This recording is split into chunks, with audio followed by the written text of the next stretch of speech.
Thank you. Let's call our meeting to order, and I will ask the treasurer to call the roll. Here.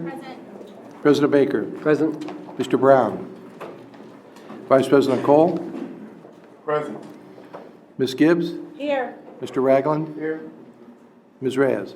Here. Do you have a quorum, Mr. President? Thank you, Mr. Treasurer. We have some guests here from Troop 734. I'm going to ask them to approach the podium. They are led by Rich Canary. The Scouts are Lance Canary, Marshall Hunker, Dylan Evans, and Aaron Canary. I'm going to ask them to come on up front. They are here working on a merit badge. And so we're going to ask them to lead us in the Pledge of Allegiance. I'll ask everyone to be upstanding for the pledge, please.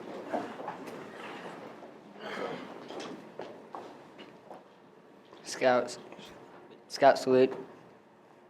I pledge allegiance to the flag of the United States of America and to the republic for which it stands, one nation under God, indivisible, with liberty and justice for all. Please be seated. I didn't see here. These two have not showed up. Okay. And these two are switching, they said. Okay, thank you very much. Would you mind sharing these with my colleagues? What? Just pass those out to my colleagues. Give each one one. Okay. Thank you. I can do that. That's what he just takes them all. Thank you. All right, thank you, Scouts from Troop 734, for being here this evening, and good luck on your merit badge. Tonight, we also have a special student performance that I'm looking forward to. Miss Dylan Murphy, a sophomore at Northland High School, is here to sing for us. Miss Murphy, are you among us? Please come on up to the podium. Miss Murphy won second place at the Opera Columbus Youth Performing Arts Competition in October at East High School. Miss Murphy won a $300 prize and a leading role in the production The Journey, a celebration of African American music and culture and civil rights movement figures like Reverend Dr. Martin Luther King Jr., Malcolm X, and Rosa Parks. Please join me in welcoming Miss Murphy to our meeting.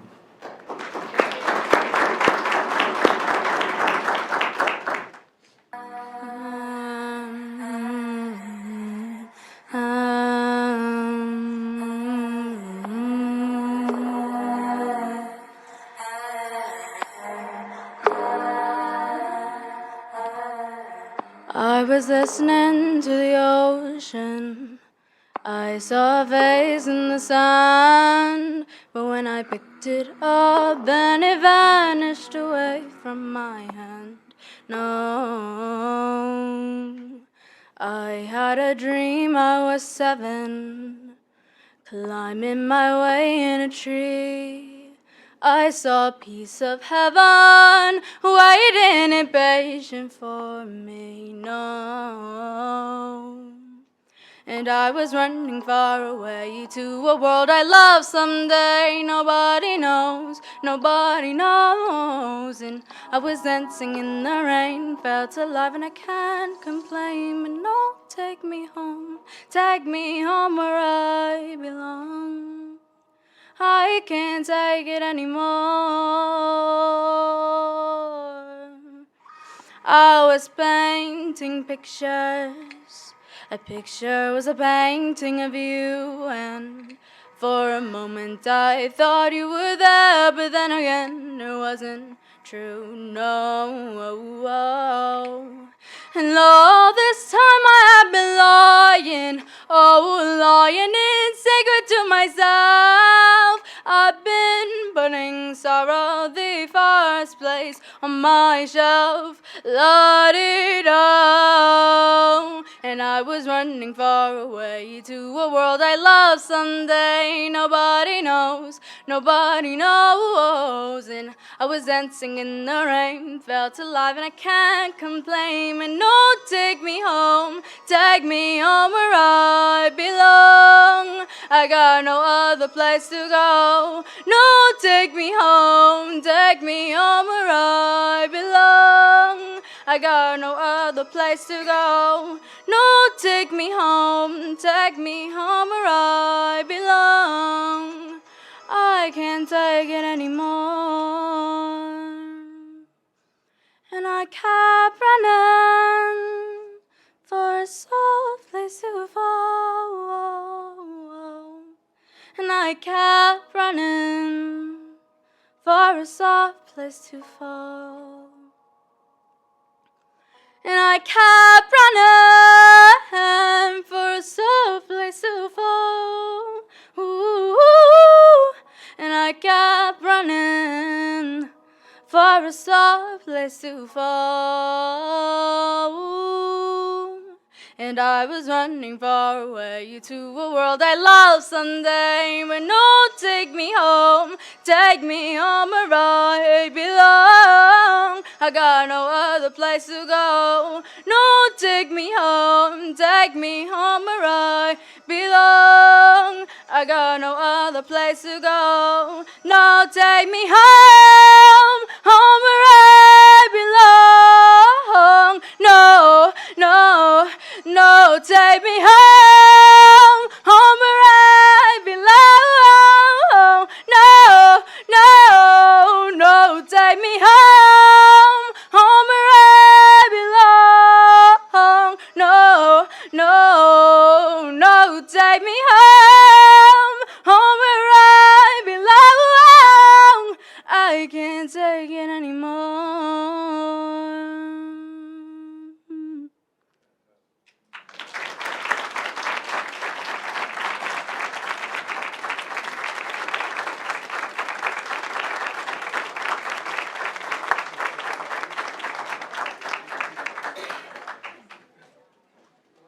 Ms. Murphy, would you come back to the podium? Just tell us the name of the song and the artist and anything else you'd like to say.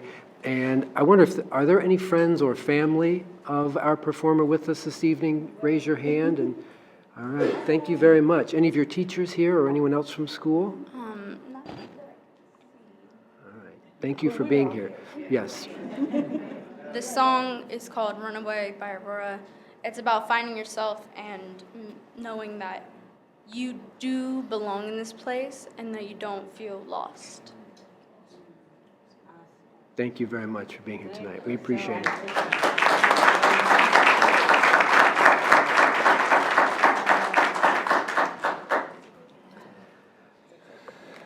That was outstanding. Thank you very much for taking the time to be with us this evening. We appreciate it. Yeah, an incredible talent. I think you have a room full of new fans this evening. Thank you. All right. Colleagues, what I'd like to do now is ask the Vice President to offer a motion. Thank you, Mr. President. I move that the Board of Education recess into executive session per Section 121.22 G4 of the Ohio Revised Code to prepare, conduct, or review negotiations or bargaining sessions with public employees concerning their compensation or other terms and conditions of their employment. Second. Moved and seconded. Mr. Treasurer? Ms. Adair? Yes. President Baker? Yes. Vice President Cole? Yes. Ms. Gibbs? Yes. Mr. Ragland? Yes. Ms. Reyes? Yes. That motion carried. Thank you. The board will now recess into executive session. This should be a very short session. We'll be back just as soon as we can. Thank you for your patience. Thank you for your patience. The board has returned. And let's, colleagues, if there's no objection, before we review and adopt the agenda, I would like to move the I Know I Can presentation up to include it in item 5, board recognitions, as the first board recognition item. I'd also like to insert a quick announcement on Veterans Day as part of item 5 as well, if there are no objections. So I'll briefly read through the agenda we have before us this evening. We do have a number of board recognitions first. We will then take public testimony. There are 7 individuals signed up to speak to the board this evening. We will then hear our direct reports, after which we will have board development and board matters. We will take up our consent agenda subsequent to that. After that, we'll have board announcements, points of pride. We will then recess into executive session. Is there a motion that we adopt the agenda? So moved. Second. Moved and seconded. Mr. Treasurer? President Baker? Yes. Vice President Cole? Yes. Ms. Gibbs? Yes. Mr. Ragland? Yes. Ms. Reyes? Yes. Ms. Adair? Yes. Motion carried. Thank you very much, colleagues. Thank you, Mr. Treasurer. Here from I Know I Can, our longtime partner in this historic and unique partnership is Miss Katina Fullen, and I would ask her to approach the podium, and I do believe that she has Becky Shackelford with her. At least I saw her earlier. I'd ask her to come up as well, and anyone else. Did I see the amazing T Street back there? Would you mind coming up as well? And any other members of your board you'd like to have join you at the podium? They are here to share some fabulous news with us. Ms. Fullen, good evening. How are you? Good Great. evening. Good evening. So we will be brief tonight, but we have some exciting news to share.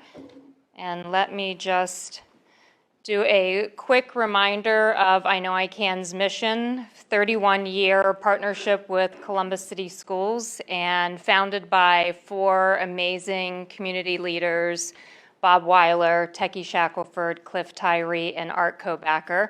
And we have Techie here with us tonight.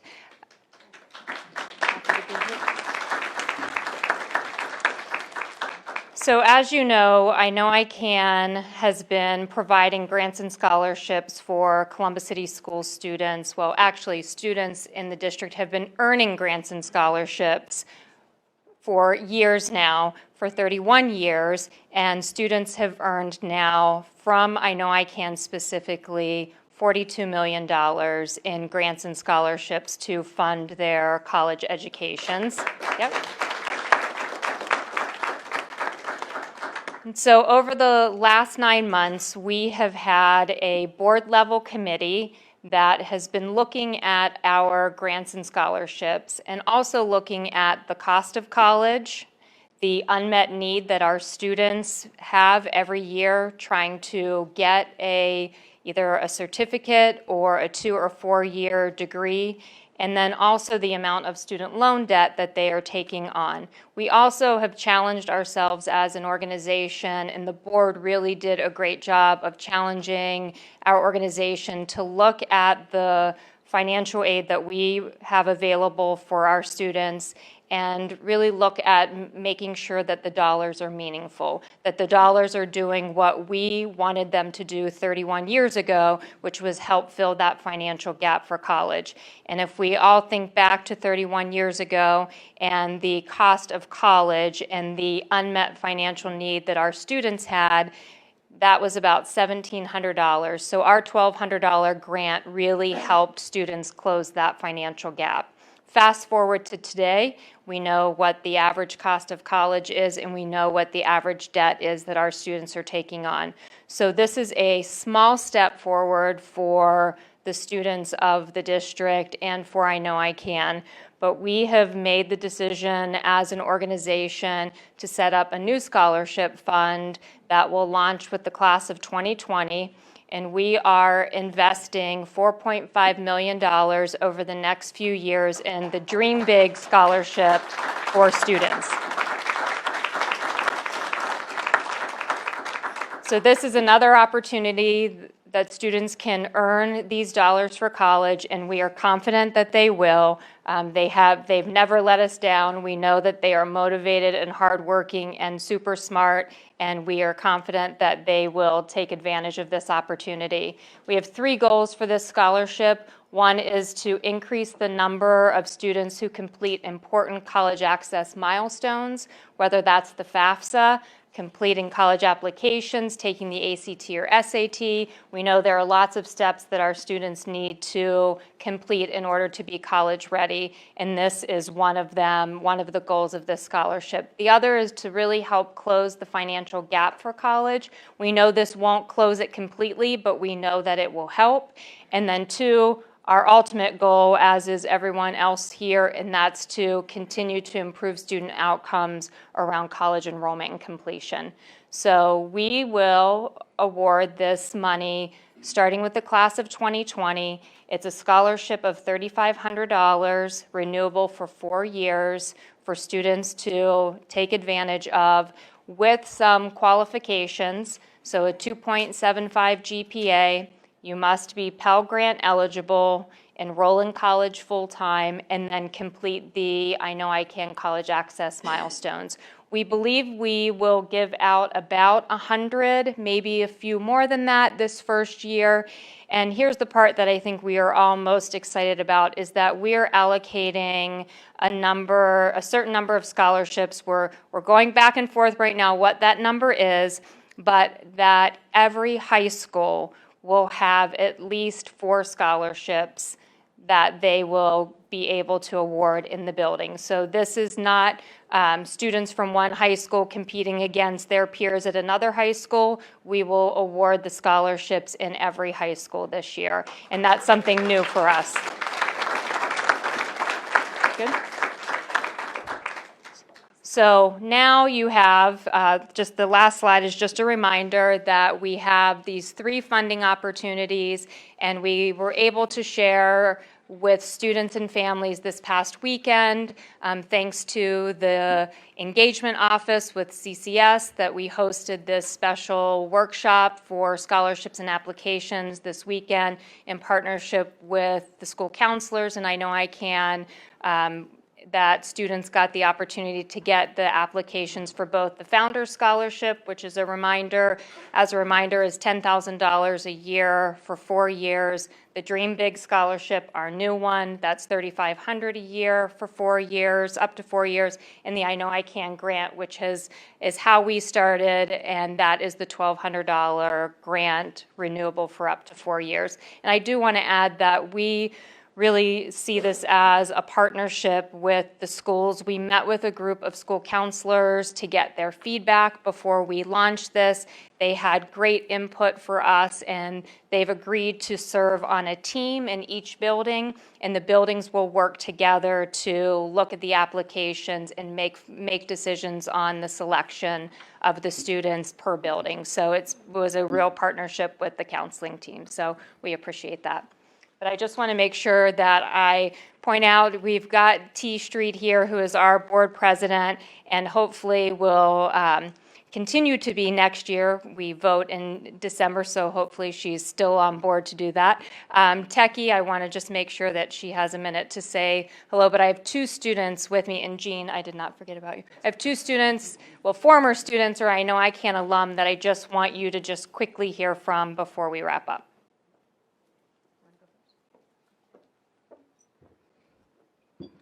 Good evening. My name is Jessica Hines, and I'm a graduate of both Independence High School and the University of Cincinnati. And I am currently the college success coach at Whitehall High School and a prior AmeriCorps college guide. So I Know I Can has played a consistent and pivotal role in my life during high school and in college, and that is why it means so much to me and my family now. Being one of 6 children to a then single mother, I Know I Can helped my twin sister and I know that we could both dream big and go to college. They were not only concerned about us getting into college, but also through quarterly meetings and constant check-ins with my then advisor, Josie Evans Phillips. They let us know that they were in this college journey with us. The I Know I Can grant helped lower college tuition, and it also helped pay for our books. So thanks to I Know I Can's financial support and moral support, I can now say that I'm a college graduate today. Thank you.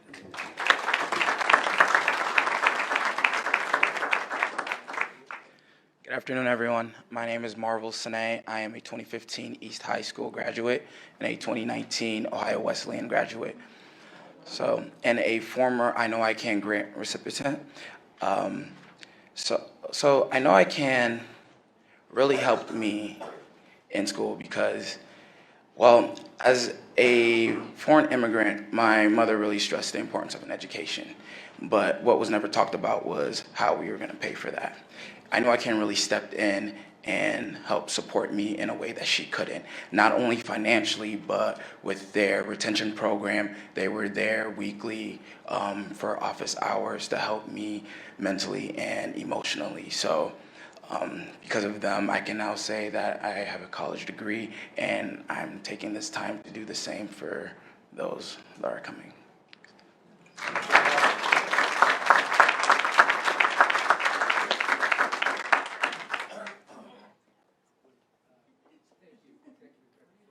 Thank you. Would any of your board members like to speak? Becky Shackelford? I never don't talk if Right, anybody I asks, know. though. I have to. I've been around longer than anybody in the room, I think, because I've been around every group I'm in. I've been around longer than anybody else. But there has never been anything in my life outside of my family that has meant more to me than my association with the Columbus Public Schools. I taught in the schools. I've been around ever since then. And I am so glad to have had the opportunity to work with so many board people who have made these grants possible. And I can only say this, so when someone asks me, why are you still around? Every time you meet these students, you know exactly why you're here. And you know that you'll stay here until the day they put you under, which is not going to be very soon in my case. I'm going to hang around for a long time because you're wonderful and we appreciate you. So thank you. Thank you. Let's take a photograph. If you wouldn't mind coming up front, we're going to take a photograph real quick. Thank you. Everybody come right up front. I just make sure the I Know I Can staff who's here join us because they do all of the hard work with us every day.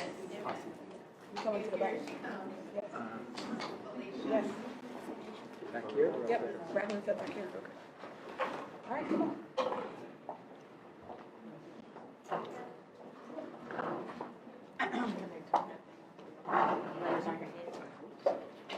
See, I don't have that issue. Do you want to? You want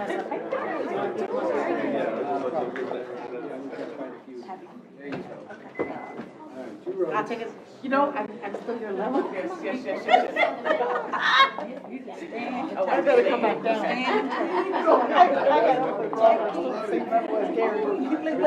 I'm like, come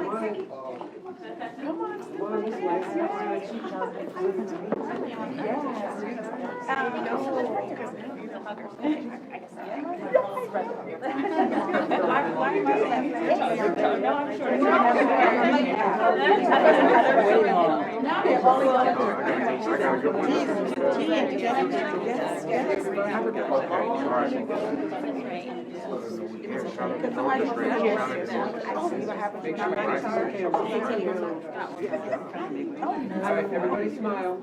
Why are you facing us? Is this good, Scott? Is it look good? Thanks, Scott.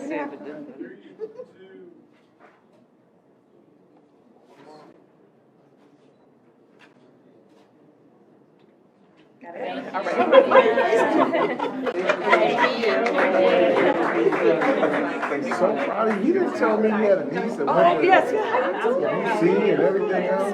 Thank you.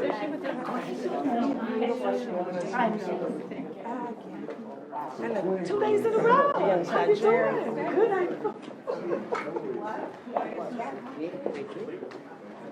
Yeah, talk to you soon. President Baker, would any of you I know I can grant recipients? Any of that I know I can grant recipients? Anybody else who's gotten the I know I can grant? If you're an I Know I Can grant recipient, just raise your hand. In the audience? Anybody in the audience who's an I Know I Can grant recipient?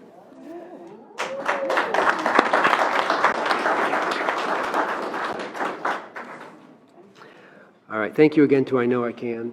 And now, I would like to ask Major Klepek. Yes, he's still here. Thank you for being here tonight. Just to briefly talk to us about Veterans Day, which is coming up on the 11th, and to talk to us a little bit about the parade and the involvement of some of our bands in the parade.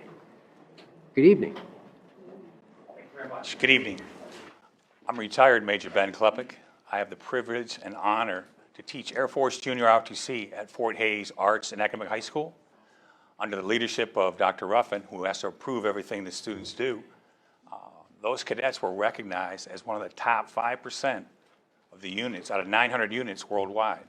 So I have the privilege to work with these students who want to do a lot in the community, and I can't say thanks enough for all the support I'm getting from Columbus City Schools.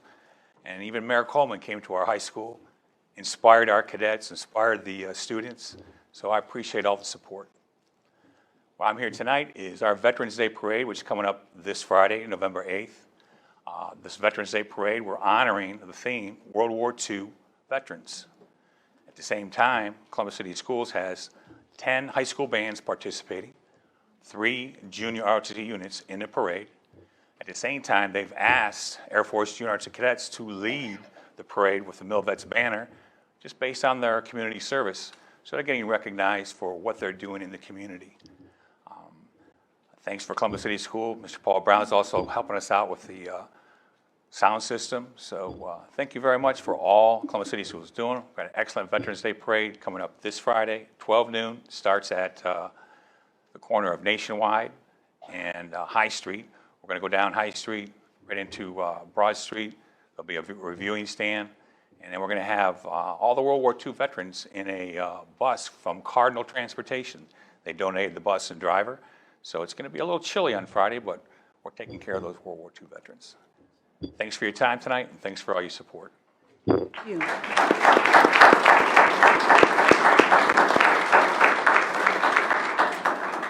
And it's important to note that those World War II veterans who will be participating are between the ages of 95 and 105, and they are all walking, one with a cane.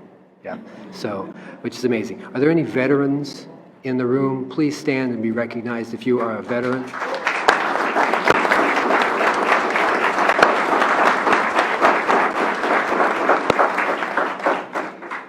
Thank you very much.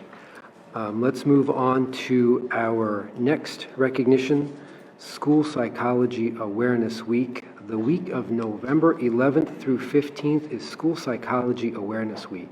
The theme of this year's celebration is Find Your Focus. The National Association of School Psychologists described the theme as action-oriented, flexible, and relevant to all age groups. In honor of the work of our school psychologists, I would like to invite Mr. Phil Hayes, Vice President of the CEA, and school psychology supervisors Dr. Danita Thornton and Dr. Robin Floyd to come to the podium to receive the recognition. And Board Member, are you prepared to offer that resolution? Board Member Reyes, please. So as they walk, finding your focus can help each of us set goals, identify action steps, communicate need, and engage in discussion to help create the connections necessary for students to develop critical academic and social-emotional skills. And school psychologists help parents and educators to find their focus by fostering healthy social emotional development and are the school-based experts in the students' learning and psychological development. And it is imperative that our society and community supports this natural propensity and right to learn by investing in education as a top priority and advocating for the needs of our students. And school psychologists are on the front line in the drive to advance the goals of violence prevention, intervention, and response in our schools. And school psychologists are leaders in delivering mental health services to the students, and it is appropriate that the Columbus City Schools takes the time to recognize the important and vital role that school psychologists play in the personal and academic development of our state's children. Now, therefore, be it resolved that the Columbus Board of Education recognizes and celebrates the week of November 11th to the 15th of 2019 as School Psychologist Awareness Week. And be it further resolved that the Columbus Board of Education does hereby honor and values the many contributions of the Columbus City Schools psychologists for the impact they have on the lives of our students and families and their positive impact on the community through their tireless efforts. And be it further resolved, the Columbus Board of Education urges all Columbus residents to reflect on the outstanding work of our school psychologists and join the board in expressing our gratitude for the critical role they perform for our students and families each and every day. And is there a second? Second. Moved and seconded. All those in favor signify by saying aye. I'm sorry, Mr. Treasurer, I didn't mean to do your job. Call the roll, Whatever please. you'd like, Mr. No, President. yes, please call the roll. Okay. Vice President Cole? Yes. Ms. Gibbs? Yes. Mr. Ragland? Yes. Ms. Reyes? Yes. Ms. Adair? President Baker? Yes. That motion carried. Thank you, Mr. Treasurer. Vice President Hayes, would you like to come to the podium? Thank you very much for taking the time to be here this evening. Thank you, President Bakers, members of the board. My president could not be here tonight. He's sitting in on peer assistance and review interviews. Otherwise, it would be him saying this. They are vital members of our bargaining unit. We're proud to have them in the association. There are nearly 100 of them within the more than 4,200 highly qualified, caring members of the Columbus Education Association. They do our students, our teachers, our administrators, and our community great service, and we wouldn't have it any other way. We are very proud of them.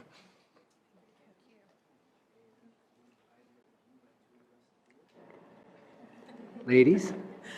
Good evening. Thank you so kindly for this recognition. My name is Dr. Robin Floyd. I also have Dr. Danita Thornton here with me and school psychologist Scott Buckley, who represents our hearing impaired students for the district. Thank you again. And we'll ask you to come up and join us for a photograph. Let's give them a round of applause.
Which other two? All right, so again, to our school psychology team, we just want to thank you for all of the great work that you do in our schools every day. We appreciate it very much. Let's move on then to, actually next is Ohio Public Education Appreciation Week, which is November 18th through the 22nd. This is a special time of the year when we celebrate the contributions of public education to our great democracy and our way of life. The parents of more than 1.8 million students across Ohio and 50,000 in this city, in our district, are giving public school educators the opportunity to educate their children. It is our great honor and privilege to serve our community in this way.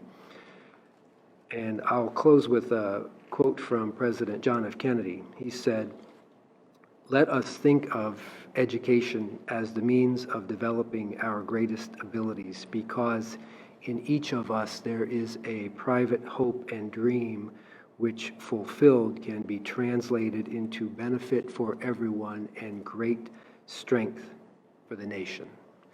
And I have the resolution here, and I will read parts of it.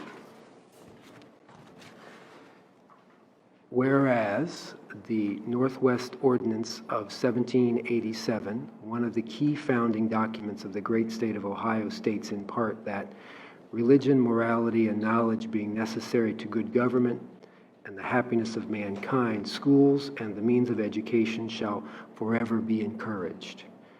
And whereas Article 6, Section 2 of the Ohio Constitution states in part that the General Assembly shall make such provisions by taxation or otherwise as with the income arising from the school trust fund will secure a thorough and efficient system of common schools throughout the state, thus demonstrating the commitment of the citizens of the great state of Ohio to make provisions for students to obtain a public education.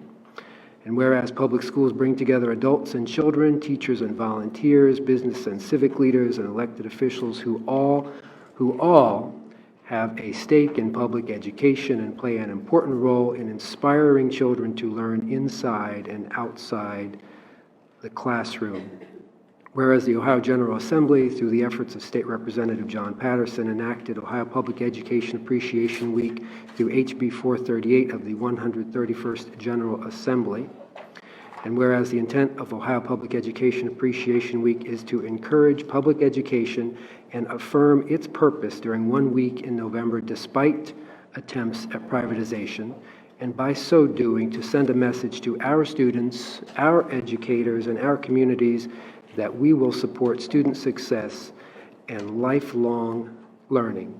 Now therefore be it resolved that the Columbus Board of Education hereby recognizes and celebrates November 18th through 22nd, 2019 as Ohio Public Education Appreciation Week, and be it further resolved that the Columbus Board of Education calls upon the current General Assembly and Governor DeWine to demonstrate a collective commitment to public education and address the broken school funding system and the flawed local report card, and be it further resolved that the Columbus Board of Education does hereby honor and value the many contributions of Columbus City Schools teachers, support staff, and administrators to the lives of our students and families and the collective positive impact of our district in our community.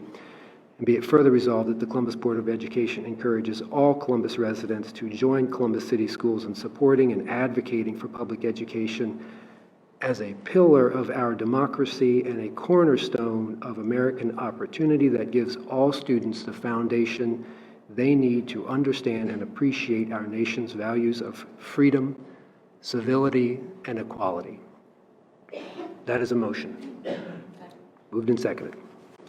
Discussion? Comments? Mr. Treasurer, please call the roll. Ms. Gibbs?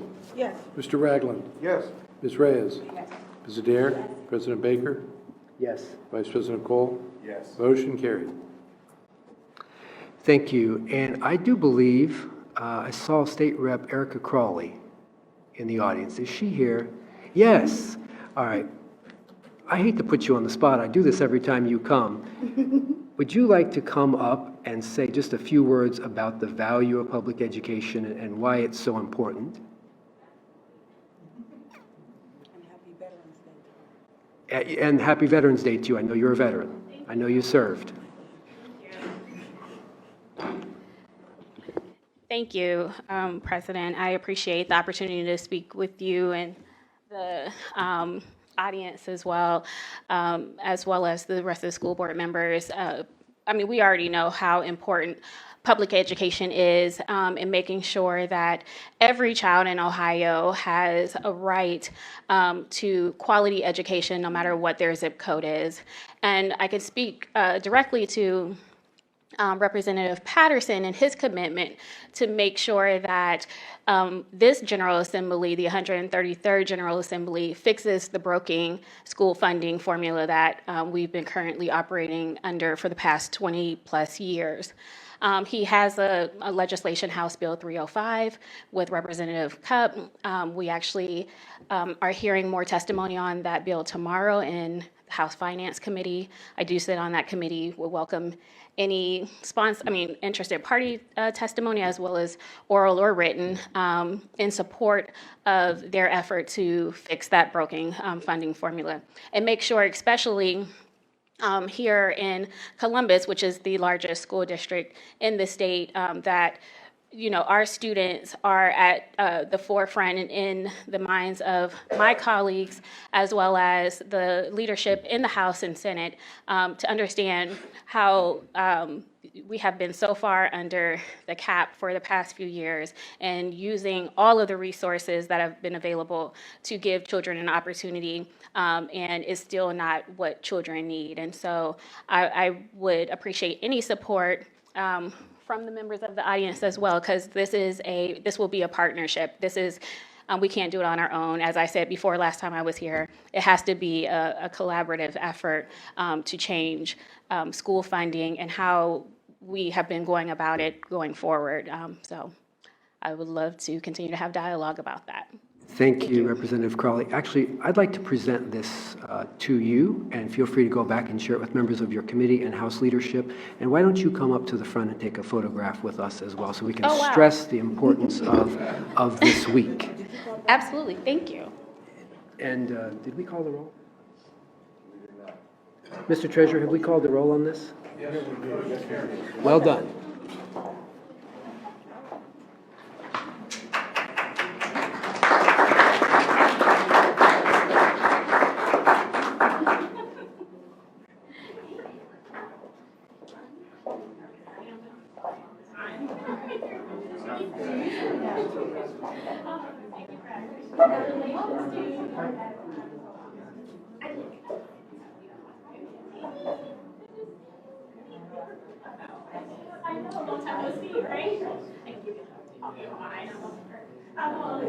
Thank you so much for this.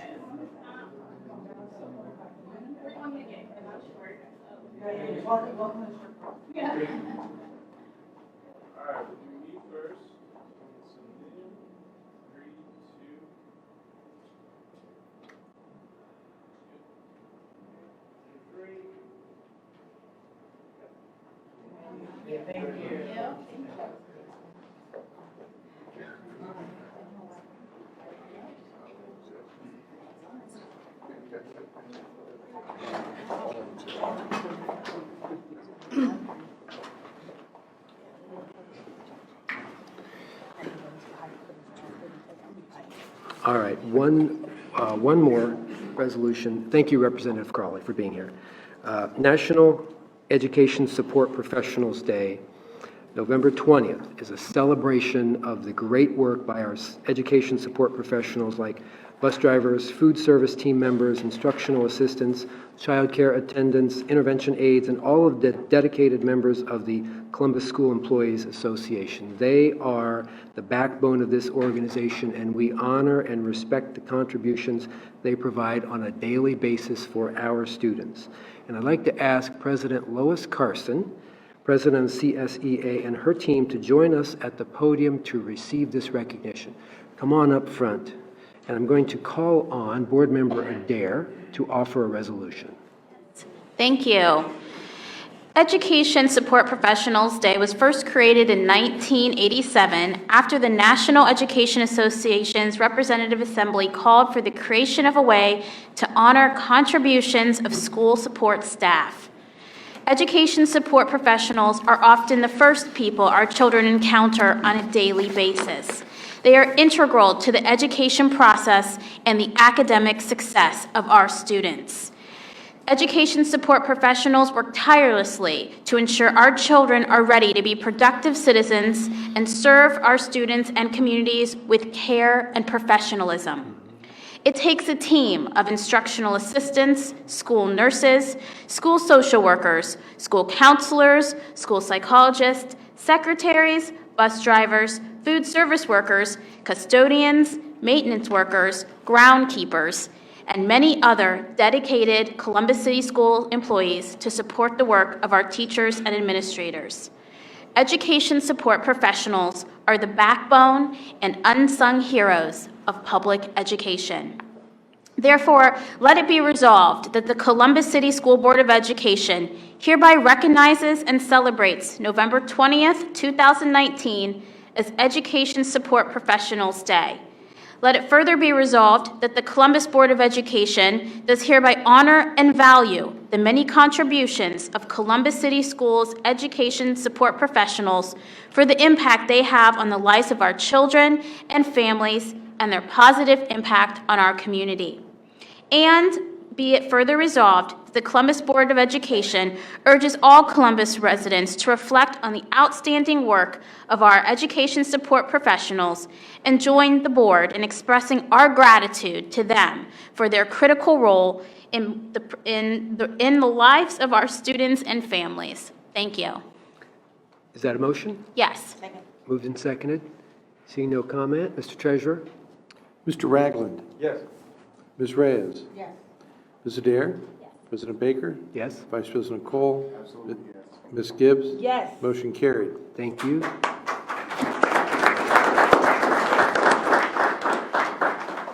President Constantine. President Baker and Vice President Cole and members of the board. This evening, I have the honor to stand behind me, as always. They always have my back. Ida Jones, she's the president for Intervention Aids. Instructional assistant. Stephanie Wally, she's also over CCAs on the bus and Intervention Aids, and she supports Terrell Davis as the president for bus drivers. Derek Fields, he's here this evening representing head custodians. And new to my bunch, it's not new, but he's newly drafted, is Ken White. He represents delivery service drivers.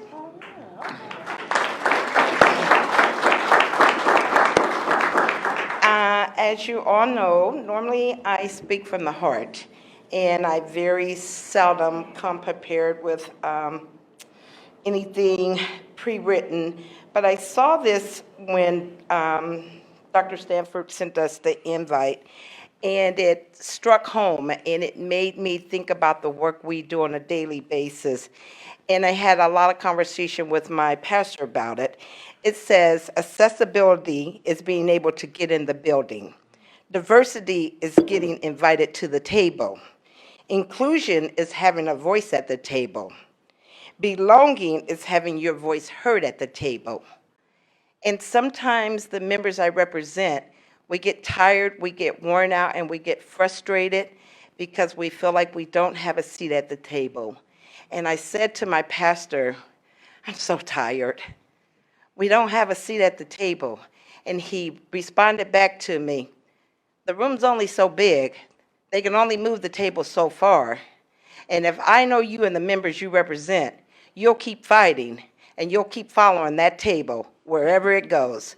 So on behalf of the member I represent and all of my partners here represent, wherever you move that table to, how far it goes in the room, we will be at the table, and we thank you for the opportunity to have a voice at the table, to have a seat at the table, because there was a time when we didn't have that respect. So we thank you for that on behalf of the Columbus Public School employees that we represent, better known as OPSI ASME. Thank you for this honor. Back there. Go around that way. Please join us at the stage for a photograph.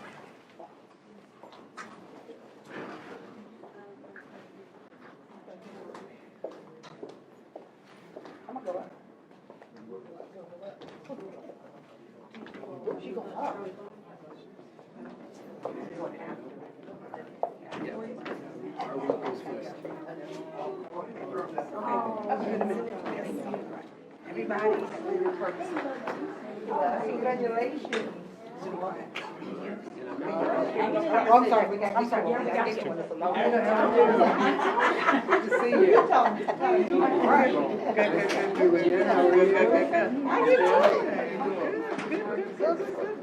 Come on, Miss Coach, you got to be here in the middle. Are you good? Oh, no. The high school.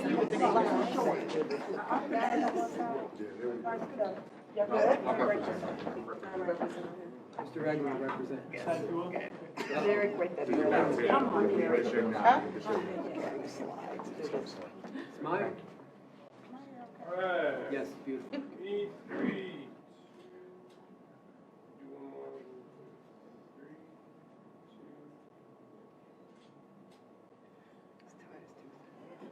1, 2, 3. Thank you.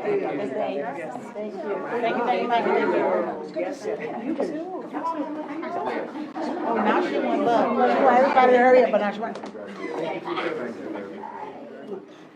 Thank you.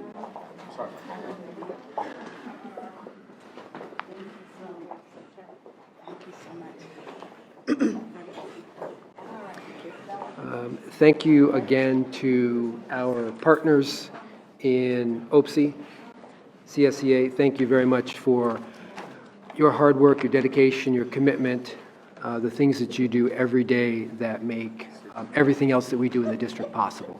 Thank you very much. Let's move on to public comment. We do have a number of individuals who have signed up, 7 actually, to address the board this evening. Each of you will have 4 minutes. I'll call your name, I'll state the topic for which you signed up to speak, and board action requested. So when I call your name, please approach the podium. You'll see a timer behind me. It'll count down your 4 minutes. First speaker this evening, Kathleen Bailey. Topic, trolley barn. Board action requested, support the tax sharing of the trolley barn. Madam Chair, good evening. Good evening, President Baker, Vice President Cole, Treasurer Baharek, Internal Auditor Smith, members of the board, and Superintendent Dr. Talise Dixon. Very briefly, I recall when I went to kindergarten, we had four requirements in order to go to school. Number one, we had to be able to sit still. We had to be able to be quiet. We had to be able to obey the rules, and we had to know who was in charge. There was kind of a understanding between the community and the school on what was expected of each other. I want to fast forward to that, and I found that the understanding between community and school is a little more challenging now. We have a very high rate of divorce. We have a high percentage of single-parent homes.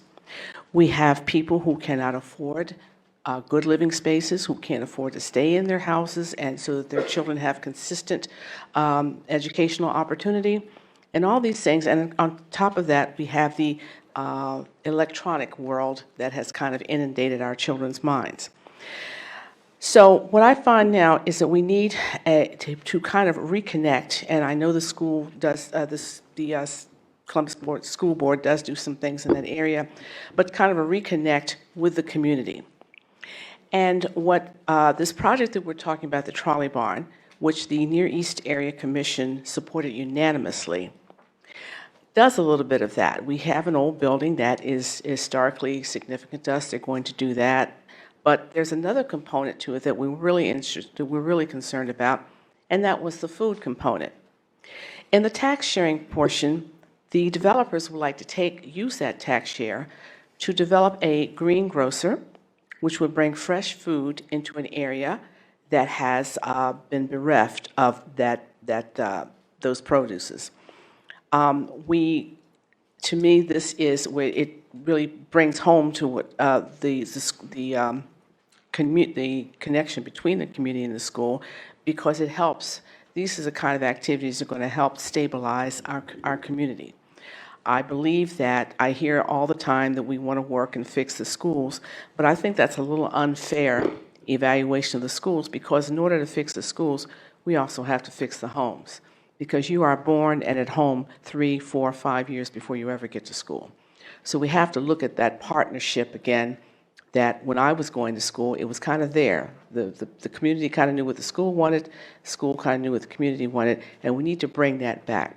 This is a golden opportunity to do that, and I'd actually like to see more developers get involved in, when they come into our community, to look at a portion, what they can do to actually help us stabilize those neighborhoods, to help us bring children back, and to have children in homes where they can go to a good school every day.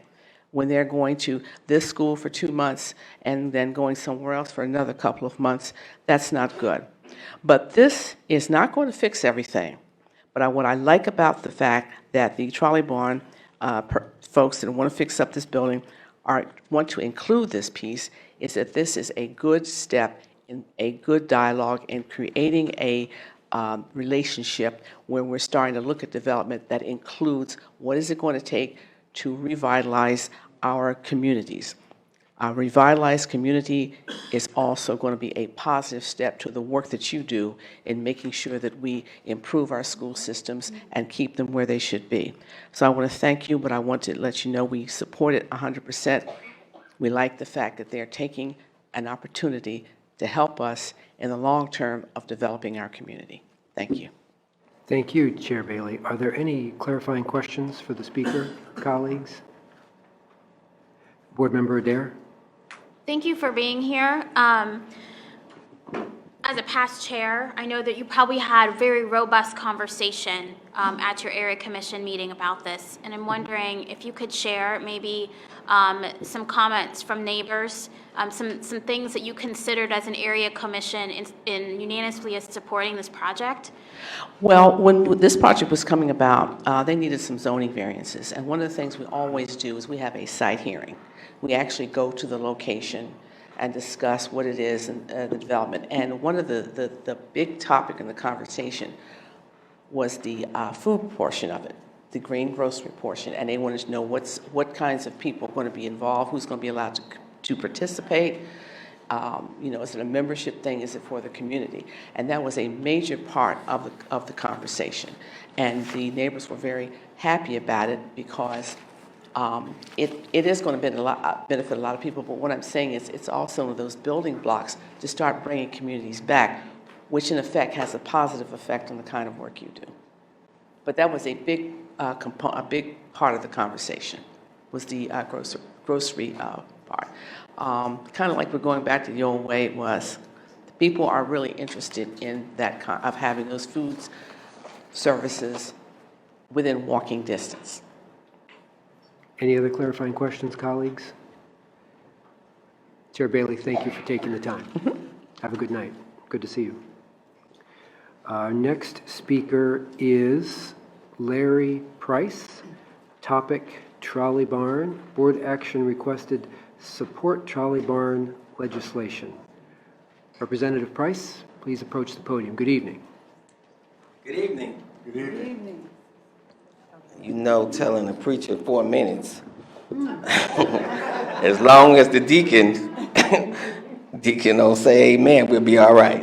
I asked them to come up with me because I want to thank Kathleen and the Nearest Area Commission for their support and endorsement of it. As a former ward committeeman, a Nearest Area Commissioner and state rep, I live on Franklin Park by choice. This is my wife, Charlotte. I got to do that because I got to go home. Amen. But we live here by choice. And what you see behind me is over. I've been there 40 years. We got some 50 years. We got some 35 years. We got some that was born and raised and grew up there. We have some 2 blocks down. We have some right in the backyard. So I'll try to get through this. 60 years. Okay, we got 60 years here. So that's a lot of years, and 3 of us live directly behind the trolley barn. So I'm going to try to capsulize this, if I may. How do you put into words 40 years of living behind the trolley barn? Well, let me give you, and let me apologize in advance, because some of the things I'm going to say will be a little graphic, but it's the truth. First of all, most of you will go home and not have to watch wild possums, raccoons, and a whole lot of rats as they cross your alley, as you pull into the alley to pull into your garage. That's what it's like to live behind the trolley barn. The grass is roughly about 4 feet normally, 5 feet normally. Brad has done a good job lately of keeping it cut, but over 40 years, trust me, no one was really cutting the grass, and that harbors that kind of environment. Most of you watch your children go to school, those that are blessed enough to be home. But I've watched a lot of children walk past the trolley barn, and in the old days, and my wife's a school teacher, but it was Franklin alternative, it was Fair Avenue, and it was East High School. All of those schools are accessible by walking by the trolley barn. Now think about it, you walk by that every day, and then you go sit next to somebody that lives in a better community, a cleaner community. What does that do for your self-pride? Most of you go home and turn down your alleys to your garages, but you won't be, as I was, interrupted by a drug deal one night. Caught me off guard. I turned into the alley, and the gentleman simply pulled his coat back and put his hand on his gun. I looked at him, he looked at me, I looked at him, He looked at me, I looked at him, he looked at me, and then he finally waved me on. And what made me nervous was that I didn't know where he lived, but he knew where I lived. Because I pulled into a garage not 2 feet from where he was standing with a truck. And that is the kind of blight that the trolley barn has been and the trauma that it has caused in our community. And then if you've never been fortunate enough to be able to walk down your alley while prostitutes are doing their business, and you stand in the middle of that alley and say, not this alley, you need to take that somewhere else. And so when you have those kind of challenges over the years, you wonder why we're here today. And I want to thank them because most of them would be home right now. But I asked them and they willingly came here because it's important to them. The trolley barn can change the face of that neighborhood. When you look at the environmental hazards, most of us live right across again from it. We don't know what has been there. We know that their buses have been there. We know the oil change. We know that a variety of things have gone on. So we don't know what the contamination from the oil has done and what it does to us right across the front. And again, I live directly 3 houses down. She lives 1 house down. My next door neighbor lives two houses down for years. And I'm younger than I look, but I cut the grass. I gotta watch that time. I cut the grass, literally. Most of you get to cut your own grass, and that's fine. But I have to go out in the alley for over 40 years and literally cut the grass in the alley to make sure that we can drive down the alley, cut branches from trees, and then hop the fence at that time to make sure that the bushes don't come over into the alley so we can have a nice alley that we drive in every day. So those are the kind of issues that we had. And then finally, we talk about it has produced no tax revenues for CCS. But it also has produced no jobs for Franklin Park. There's been no benefits to CCS, and there's no benefits to Franklin Park. So we've come in solidarity, those of us who have lived the trolley barn for the last 40, 50, 60 years, saying to you, this can change the face of our neighbors. We want the same thing that you have. We want a nice neighborhood. We want our children to grow up in something that can be respected. But most of all, we want to have pride in our neighborhood the same way you have pride in yours. Thank you. Thank you very much. Are there any clarifying questions? Colleagues, any clarifying questions for the speaker? Thank you. Thank you very much, all of you, for taking the time to come to the board this evening. All right, our next speaker, Dominique Jackson. Is Dominique Jackson among us this evening? All right, we'll move on to our next speaker. Malachi Dudley, are you among us this evening?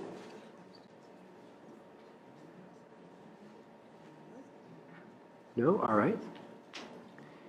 Our next speaker, who I do believe is here, Aisha Smith. Topic, accountability of administration.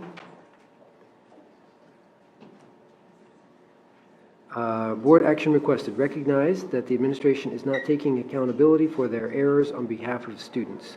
Ms. Smith, good evening. Sorry, I'm nervous. Take. Good evening, President Baker, Vice President Cole, Treasurer B, Internal Auditor Smith, members of the board, and Superintendent Dr. Talisa Dixon.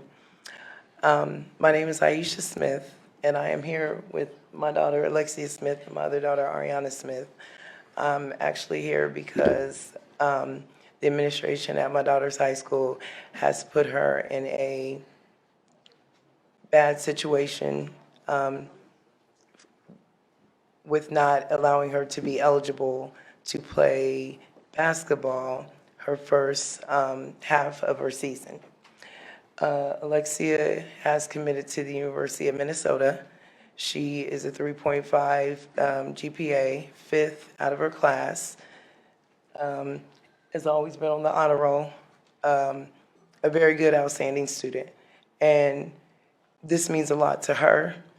And not only that, but this was a situation that, as a parent, I made sure that everything, her schedule, everything was in order. She also did the same, met with administration, made sure that, she was okay, and I was told that she was okay. And then just several weeks ago, we get notice that she's ineligible. So with that being said, I just feel like this is a situation that is out of our hands, and when we weren't the reason why this happened. So I know she wanted to say something also.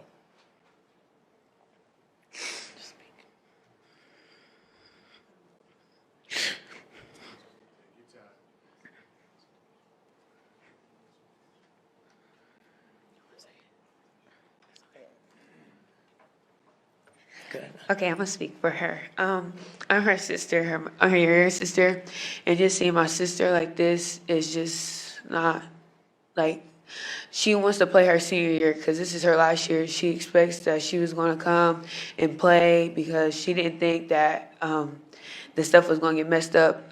During the summer, we ended up going into the administrator, and he was saying, oh, her schedule is okay, it's okay. And now she's crying and sad because she's not going to be able to play her first half of her senior year of basketball. And as y'all know, we're Lady Nubians, and we have a lot of good games. And by the second half, it's just tournament time. She don't want to miss her first half when we have really good games and we need her. Like, not saying like, yeah, we just need her. And yeah, that's it. Colleagues, are there clarifying questions for these speakers? Mr. Ragland, I believe you were first. Certainly. Could someone describe in detail what caused the young lady to be ineligible specifically? I might say we may not be able to discuss that. Let me actually, because of student information, let me actually ask the superintendent to speak to this, see if she's aware. Madam Superintendent? Yes, I have Luther Johnson, who's the area superintendent. I think he's here in the back, or he's in the overflow. And Dr. Angela Chapman, they will work with the families afterwards. So they're out, he's out the side. Okay. Is he here? He's here. Yeah, he's here, and we get all that information to you and back.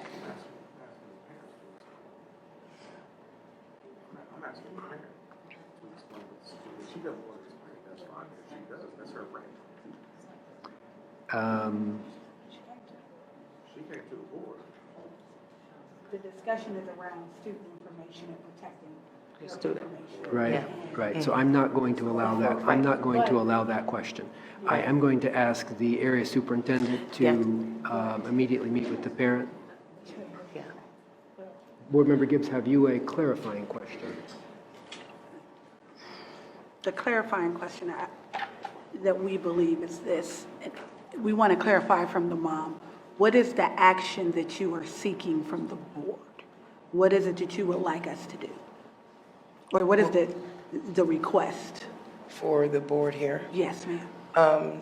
Two things. One, I want you to be aware of the situation so that a situation like this doesn't happen to another student, and two, whatever help you can give so that my daughter doesn't have to suffer for a mistake that wasn't hers nor mine, and doesn't get to play. All right, so the area superintendent is prepared to meet with you to have a discussion on this topic right now. He's there. Any other clarifying questions? I got a question. A clarifying question, Ms. Gibbs? In a separate report, can you ask our athletic director to provide to us what constitutes eligibility and what excludes people from eligibility, and to provide that to the board either Is that your question? by tomorrow? Yeah, but they can give it to us tomorrow. I know we got a full agenda. Okay. But we will find out what qualifies as eligibility and what disqualifies you, and then we as a board will have that information to consider. Yep, I made it. We can provide that. Okay. And Dr. Dixon, someone's about to come and speak to them. Mr. Johnson is right behind you. He would take you, and there's a conference room next door, and get all the information for us to bring it back to the board. Okay. Okay. All right. Thank you for coming. Thank you. Thank you for listening. Vice President Cole, a clarifying question? Thank you, Mr. President. I just wanted to get an idea as to whether or not this ineligibility situation has impacted your commitment or your future action towards college. So there's a commitment to Kentucky at this point? University of Minnesota. Minnesota, I'm sorry, Minnesota. And this situation has not impacted that negatively? It has not, it's just not, it would not be a good look that she's not playing, a whole half of her season. When she does have that commitment, because they do come to some games and like to, see their commits playing and whatnot. So, yeah, but it hasn't, impacted her commitment in that way where Thank you. it would take that off. Yeah. Thank you. Thank you for taking the time to come down and address the board this evening. Thank you very much for. Yeah, and thank you for listening. for doing Appreciate that. it. He's going to speak to you right now. Thank you. Okay. All right, thank you very much. Let's move on to our next speaker, Mr. David Rhodes. Topic, athletics and academics. Board action. I would like the board to take repercussions regarding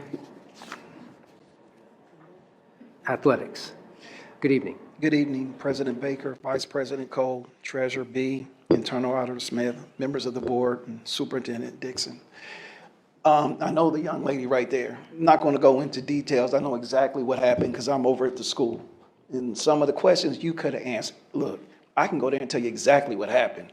It ain't no hidden secret. The mom and dad was there, but I'm not going to get into that because it's going to be handled right there. About academics.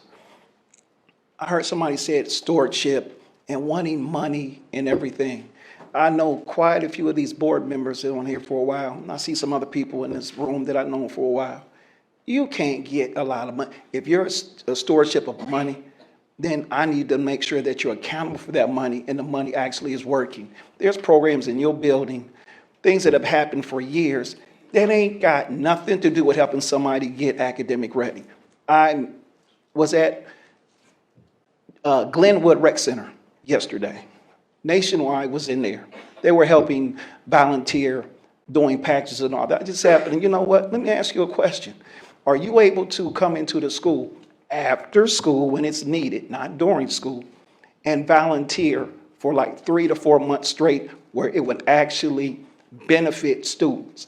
Won't be elementary or high school because there's not a way for them to get home. But there's no reason why it can't be a middle school since they have student activity buses. That's just one idea that costs 0 cents. And then I heard people talking about businesses and tax. If somebody's coming to your location and asks for a tax abatement, then one thing they can also ask for, you need to volunteer in the district with your employees. Guess what? You pick a couple schools, you make a difference. I used to be at the Powell Center, the Truancy Center, Independence High School in Marion Franklin. I had a peer-to-peer thing. A couple girls consistently truant, consistently. I got with the principal at the time at Independence, and I got him, I said, give me your best students that are willing to work with some of these students that are truant. It gave them community service, talked with the mom, and they turned it around. Didn't cost a single cent. Why should we continue to operate programs that don't lead to success of teaching? And I'm gonna tell you what, I know quite a few of them, programs that are a disaster and people are still getting money for what? Now, with the athletic piece, I'm not gonna go into too much detail, but people need to be held accountable for situations that happen. There's a situation in South High School where they're now D1. As far as I know, that's 100% out of their control.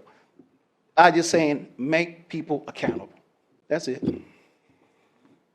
Thank you, Mr. Rhodes. Are there any clarifying questions for Mr. Rhodes? Thank you for taking the time to address the board this evening. Have a good night. Our final speaker, Jarrell Everson. Topic, violence as it's related to schools. Board action requested. I would like the board to be aware of the violence as it is going on in the school. Mr. Everson, good evening. Good evening, ladies and gentlemen. President Baker, Vice President Cole, Treasury, Internal Auditor Smith, and members of the board, Superintendent Dixon, good evening. To the people right behind me, good evening. I wanted to talk about conflict and its relationship to a school, like as in, what does violence has a relationship? Does violence has a relationship with school? Now, I come to find out that knowledge is always within the shadow of ignorance. It will never be complete.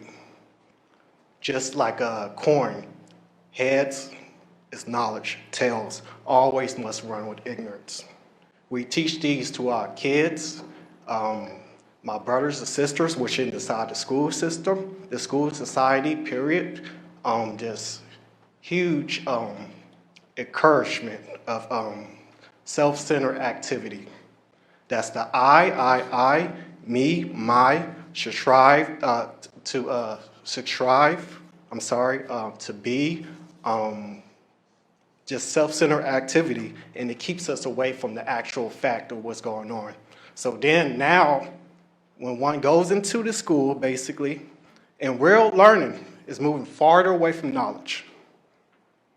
Knowledge from the technical side is very much used. We need that, basically.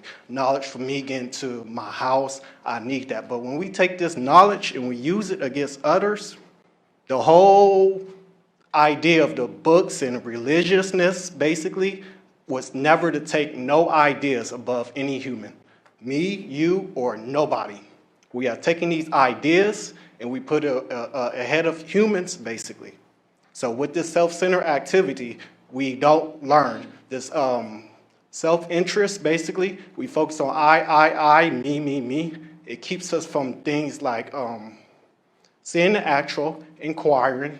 Inquiring is moving into the fact and staying with it. Now, with all this, it teaches other things. It moves us away from this self-knowledge, moves us away from things like self-knowledge, basically. This knowledge, basically, that we have, it leads us away from our self-knowledge, and it keeps us more into the ideas. So they say, like, if something will happen at school, we move into the actual fact, and then we move into an idea. The idea is never going to solve the problem. The idea is creating more problems, in fact. Say, like, we are fear. If I were to say, think of everything as love and fear. Everything from movement, everything you see, everybody speaking, everything. The self-interest is fear. This time factor, this comparison that we got at school, why do we compare? We never question our own thoughts. We never question our own beliefs, basically. It's out of self-centered activity, basically. And it's causing a problem within the students, basically, the parents, the kids, and it's keeping us from the self-knowledge, basically. And our self-knowledge is things like pleasures, desires, sorrow, why do we go through them? Not move away from them, but to see actual. What is, basically. We move away from what is into ideas. And like I said, from the comparing, why do we compare? To see who's better than? We do that, compare grades with students and all this other stuff. We measure. And that measure is a division, is conflict. Where there's division, it must be conflict. And that's it. Thank you very much, Mr. Everson. Are there any clarifying questions, colleagues, for this speaker? Mr. Everson, thank you very much for taking the time to address the board this evening. Have a good night. Thank you. And that is our final speaker, colleagues, for the evening. Thank you very much to everyone who took the time to provide testimony to the board tonight. We do appreciate it. Let's move on then to hear from our direct reports, and I'll call on the superintendent first. Madam Superintendent, the floor is yours. Thank you. Good evening. Evening. Last month, we began highlighting our 4 priorities, and we heard from our academic team. So tonight, we're going to bring back two people. One, we're going to hear from Alicia Gillison about our priority 4, strategic engagement. And then we're going to go back to part of priority 1, academic performance, and we're going to hear from Peggy Cleary about our career and technical education program. She wasn't available the night that the other academic team spoke. So first, we would like to have Alicia Gillison and engagement team to come up, and they're going to talk about specifically what is that engagement strategy and what they have been doing, and what are some of the outcomes that you should see throughout the school year. Okay. Thank you, and good evening, President Baker, Vice President Cole, Treasurer B, Internal Auditor Smith, Superintendent Dr. Dixon, and members of the board. Thank you for this opportunity to share the strategic plan of our newly created Department of Engagement. We're not only going to talk about the strategic plan, but we're going to give a quick overview of what it is that we do.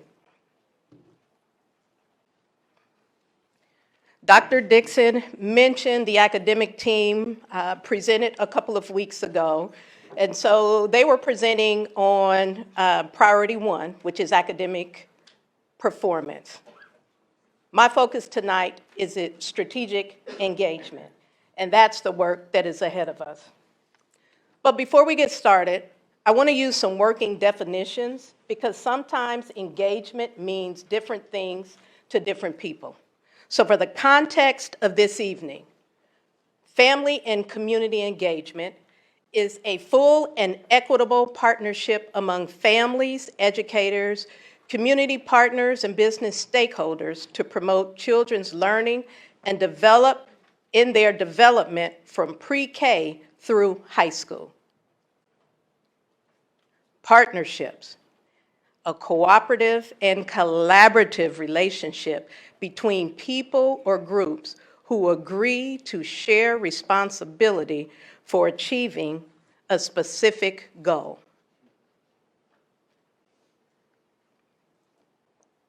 Let's talk about the why. The why of engagement. We know that when Dr. Dixon first came to the district, she was out in the community, she listened to our internal and external stakeholders. And the why? We have 50,000 reasons why. And those reasons are from pre-K to the 12th grade. Every one of those reasons, our children deserve a quality education. And it's our responsibility to ensure that we can provide it. Our responsibility is to get this right because their future depends on it. Now, there's an overwhelming body of research on engagement, and our team has really dug into the research of Karen Mapp and the research of Joyce Epstein. And going into this research, they talk about 3 spheres of influence when it comes to engagement for our students. And the first sphere is school engagement. And we know the most influential factor in school for a student's education is the teacher. The second sphere of influence is home. The most influential factor contributing to a student's success is the family at home. And we have a third sphere, which is talking about our community. Now, how does that mesh with school and home? Well, we know in Columbus, because I can speak to that, we are resource rich. We keep hearing that. So we talk about identifying resources and integrating those resources into school, into home. For what? To support our young people. And if you look at those 3 spheres, there's a convergence right there in the center where they all 3 come together. That is the space where we have the biggest opportunity for our young people. And when we focus on that convergence, when we focus on our children, when they're at the center, we can increase these resources and supports by linking learning in our schools with education, engagement at home, and in the community. Parents want to be involved. And then we have opportunities that in many cases are missed opportunities. We have muffins with moms, donuts with dads, but we're not linking it. How about muffins and math with moms? Or donuts and division with dads? That way, when they walk away, they have tips, tools, strategies that they can use at home that support exactly what's going on in the school. So when we talk about linking, that's what we're talking about. Now we talk about aligning all of those resources and aligning the resources to match our district priorities, such as literacy, numeracy, another word for numeracy is math, and graduation. This also allows us to further increase the successful overlap. And if you look at that diagram, that convergence is getting larger. And it's getting larger. One, we're linking. Two, we're aligning. And then we talk about growing. And as you see, the spheres are almost off the page, because now we're empowering our families at home, we're supporting our children at the school, and our community is vested in the success of our young people. That theory right there is the theory that led us to our mission. The Department of Engagement will link, align, and grow our district school, home, and community supports and resources to maximize student achievement. Now let's talk about our goals. And you will find a common theme. Goal 1 is to link, establish a culture across the district and within our schools where families and community stakeholders are meaningful, engaged, and welcome as partners. Well, that's a goal, but how do you accomplish that goal? What are some of the strategies that we're going to use as a team? We're developing a comprehensive strategic engagement plan that addresses all type of partners, including families, students, businesses, our faith-based communities and organizations. And one such activity is where we're partnering with our faith-based organizations, and we plan on having a literacy night at each one of our 6 regions throughout the district. And this is an opportunity where the Department of Engagement partnered with academic services to align strategies. And there was an all-call for all youth ministries that work with our young people so that we could align the vocabulary that our young people will need to show mastery, to align it so they not only get that information at school, it's supported when they're out in the community. We're also engaging in an asset mapping project that I'm really, really excited about, but I'm going to let my colleague talk about it in the interest of time. But linking to learning. Our next Engage to Empower Literacy Night will be held December 4th.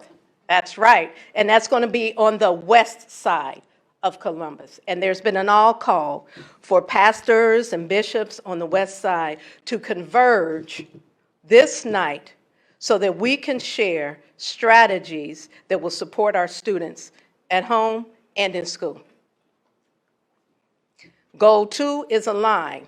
That's to implement a process to align district partnerships and district priorities. So you've heard alignment a couple of times. When Dr. Dixon created this department, there were certain expectations that she had. I mentioned that Columbus City Schools, we are rich with resources, and we are blessed to have some amazing partners. But what she charged me to do was to go back to the partners and sit down with them collaboratively to develop performance metrics and goals that were directly aligned to school improvement goals and our district goals. Once again, we are creating this collective efficacy and moving the needle.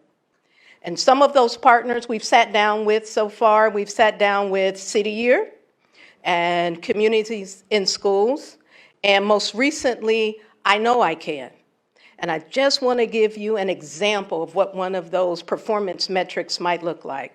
So when we think about our partners, our college access partners, I Know I Can, one of their measures that we collaboratively developed was to increase the number of seniors who had completed at least 2 college applications.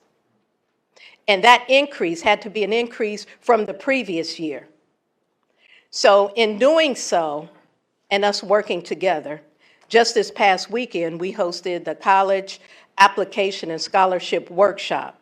I Know I Can, in collaboration with Columbus City Schools and our counselors, to foster and to ensure that we meet that metric. And not only the College Application Workshop, but I love this picture, it's very colorful. At the very beginning of the year, we got all of our seniors together, more than 2,000 seniors, in one venue, on one day, to hear one message.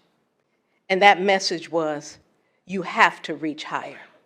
That message was, there's a class of 2020 all over the world. You have to reach higher. And in doing that, we're fostering this synergy, because in that space, on that day, our seniors were there, but they were also surrounded with people who believe in them and that they can reach higher. Goal 3 is grow. And how do we grow our resources? Well, we have resources, and if you ask me right now, President Baker, how many partners do we have? Chief Gillison, I would not be able to answer that question, sir. So we want to grow our resources by developing the infrastructures. Developing infrastructures and a registry. So if you're going to partner with Columbus City Schools, then you're going to go in and you're going to register. And this was for our current partners and those that want to partner with us. And with that registry, it creates a repository, right? That now we know how many partners we have. And then what do you have on the flip side?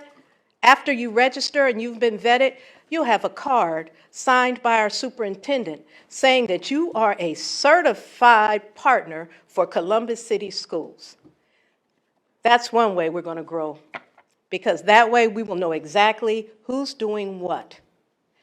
Not only are we going to stop there, but we're going to ensure that our building principals and our staffs in our buildings are trained on engagement. There is a lot of training that goes into being an administrator, as a former administrator, and being a leadership intern. But we didn't really get a class on engagement and parent engagement. So we are lucky enough to have an opportunity to have some professional development by a nationally renowned family engagement expert. But talk about growing. Think about Spruce Run. Spruce Run is a property that we own, and it is like an educational science center. So their curriculum is linked to learning. It's aligned. So the Department of Engagement stepped in, and we said we're going to grow this opportunity for our families. And so we have a Spruce Run Family Education Fun Day, where we provide buses to pick our families up on Saturdays and take them out to Spruce Run so they can engage in educational activities around science and writing. Another opportunity to grow was for us to actually reach out to our English language learner families And not only was this growing and reaching out to our families on our listening tours, because we are learning so much. And you talk about growing. So we know that there is a language barrier with our ELLs, but we have barriers as well. And so we are working together with our ELL communities to overcome those barriers, growing opportunities for that population of our students and our families. So there's a lot of great things going on. Link, align, and grow. But I'm going to ask my colleague, Scott Varner, to come up and talk about 3 amazing projects that we have going that are aligned to every one of our goals. Thank you, and to the members of the board, thank you for allowing us to share more about the Department of Engagement. There are 3 big projects that we want to undertake this year. The first is our asset mapping and mobilization. As you heard Ms. Gillison say, one of the challenges that we have in this new department is that we know there are hundreds of community partners, but we really don't have the best measure of exactly how many, how are they really aligned, what resources do they bring to the table, or do we understand even the size, the impact that they're having, or the equity that they're having across our district. So with this asset mapping, we have an opportunity first to build an engagement strategy based upon knowing what we have in place. What are the assets that are there? What are the resources, the partners who are there? And to begin our planning with that. It allows us to kind of build up that culture that Ms. Gillison talked about, where we are welcoming our partners, welcoming the work that they want to do. And finally, it's about capacity building, identifying those successful partnerships and finding ways to get them to do more. You know, if there's a successful program in one area, how do we replicate that? How do we make sure that success goes all across the district? So in short, what we want to do is produce a tangible display, a map of supports and resources, those assets that are available to our students and our families. But more importantly, we want to both measure and mobilize what our community has available to best support our students and their families. So what's this asset mapping going to look like? Well, we're starting with the basics. We are currently working with folks from the Fisher College of Business at Ohio State to plan out what this asset mapping project is going to look at. First off, we need to first recognize and delineate what assets are we going to count. How do we define which ones are partners versus a vendor versus a service provider? What partnerships are we going to count? Just those that are inside the school? What about a rec center nearby or other facilities? So we're working through that process to determine, first off, what partners are we going to count? Secondly, how are we going to map and record those assets? We know we want to create that inventory, but more than just the names of the organizations, the types of organizations, we want to know specifically what services are they providing, how many students are they impacting each year, and how do we best quantify the impacts that they're having, both the qualitative impacts but also the quantitative impacts. And finally, in that mobilization, we want to identify the gaps and the overlaps. Where are services not being provided? Where are there too many services? Or where are they all falling on one day versus being spread out and reaching all of our students? And then when we have that, how do we find those new or additional resources so that we can cover those gaps? How can we create that equity? So as we've built out the process, we've determined that we're first going to begin this effort, this big undertaking, by focusing on just one region. We're going to focus on Region 1. So that gives us a map to kind of where to start. Gives us that opportunity to kind of build our cadence and make sure we know exactly what we're doing before we kind of spread this out across the other regions. It'll allow us to select the assets that we want to identify, the data that we want to collect. Then we'll begin to look at, have there been other asset mapping projects done before? You don't want to replicate the wheel. Try to identify any barriers that may come up, and then develop that plan to collect that information. So the team from Ohio State will work with us with all of those, at all of those schools to have some of their students, graduate and undergraduate students, who will be working with us to do this asset mapping. And that will all begin in the winter, so kind of right after the holiday break. That's one project. The other big, massive undertaking we want to try to do is create that comprehensive strategic engagement plan. This will be more of that traditional needs assessment that we do, that really identifying what are those major gaps district-wide in engagement. That's meeting with not only our district leaders and teams, but bringing families and community together to hear from them so that we can find out what are those challenges, what are those opportunities that are already working in school and community engagement. I think we will truly benefit from some help from an outside consultant and combine their work with some of the ongoing family engagement information that we're receiving from things like the ELL listening tour that Ms. Gillison talked about. Best of all, this work will align with the district's academic visioning efforts and long-term strategic planning process going in. So that will launch in kind of the winter and spring of next year. This current school year, but winter and spring of 2020. And finally, the last major project that we're a part of is we've been invited to be a part of the National Network of Partnership Schools. This is a collaboration stemming out of Johns Hopkins, but it's with Ohio State and the Ohio Department of Education. We will be the first urban district in Ohio to be part of this nationally recognized work on school, family, and community partnerships. It's that evidence-based model that Ms. Gillison talked about to really implement, not just implement, but sustain inclusive, goal-linked engagement. And we think this will be great to come off of the asset mapping and mobilization project in Region 1 and connect those efforts to school improvement plans. And it will include professional development in this handbook of action by Dr. Joyce Epstein, who literally wrote the book on this engagement effort, and that will launch in the spring. So those are three of the big projects we hope to undertake. With that, I will turn it back over to Ms. Gillison to wrap it up. Thank you. Thank you. And in wrapping this up, engagement is not a one-time and a one-and-done or a one-size-fits-all. Every one of our students are unique and belong to unique families. Engagement is ongoing every day, and it's everyone's responsibility. When we look at engagement every day, here are some of the engagements that's happening in our schools every day.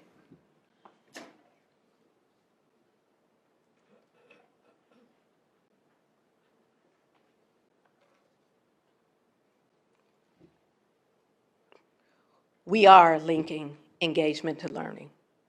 So let's get engaged. We've got a list of events coming up. We have a partnership convocation. It will be at 3700 South High Street on November the 12th. If you are a current partner, then please make sure you RSVP. If you are a prospective partner, please RSVP. And if you didn't get the information, dial 614-365-8868 and RSVP. We have an English language learner family listening tour coming up that same evening on November 12th.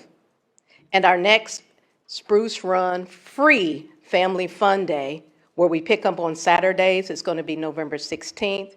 And our faith-based literacy night at Oakley Full Gospel Baptist Church will be on December the 4th. For the listening audience, please know that hashtag CCEngage is our hashtag.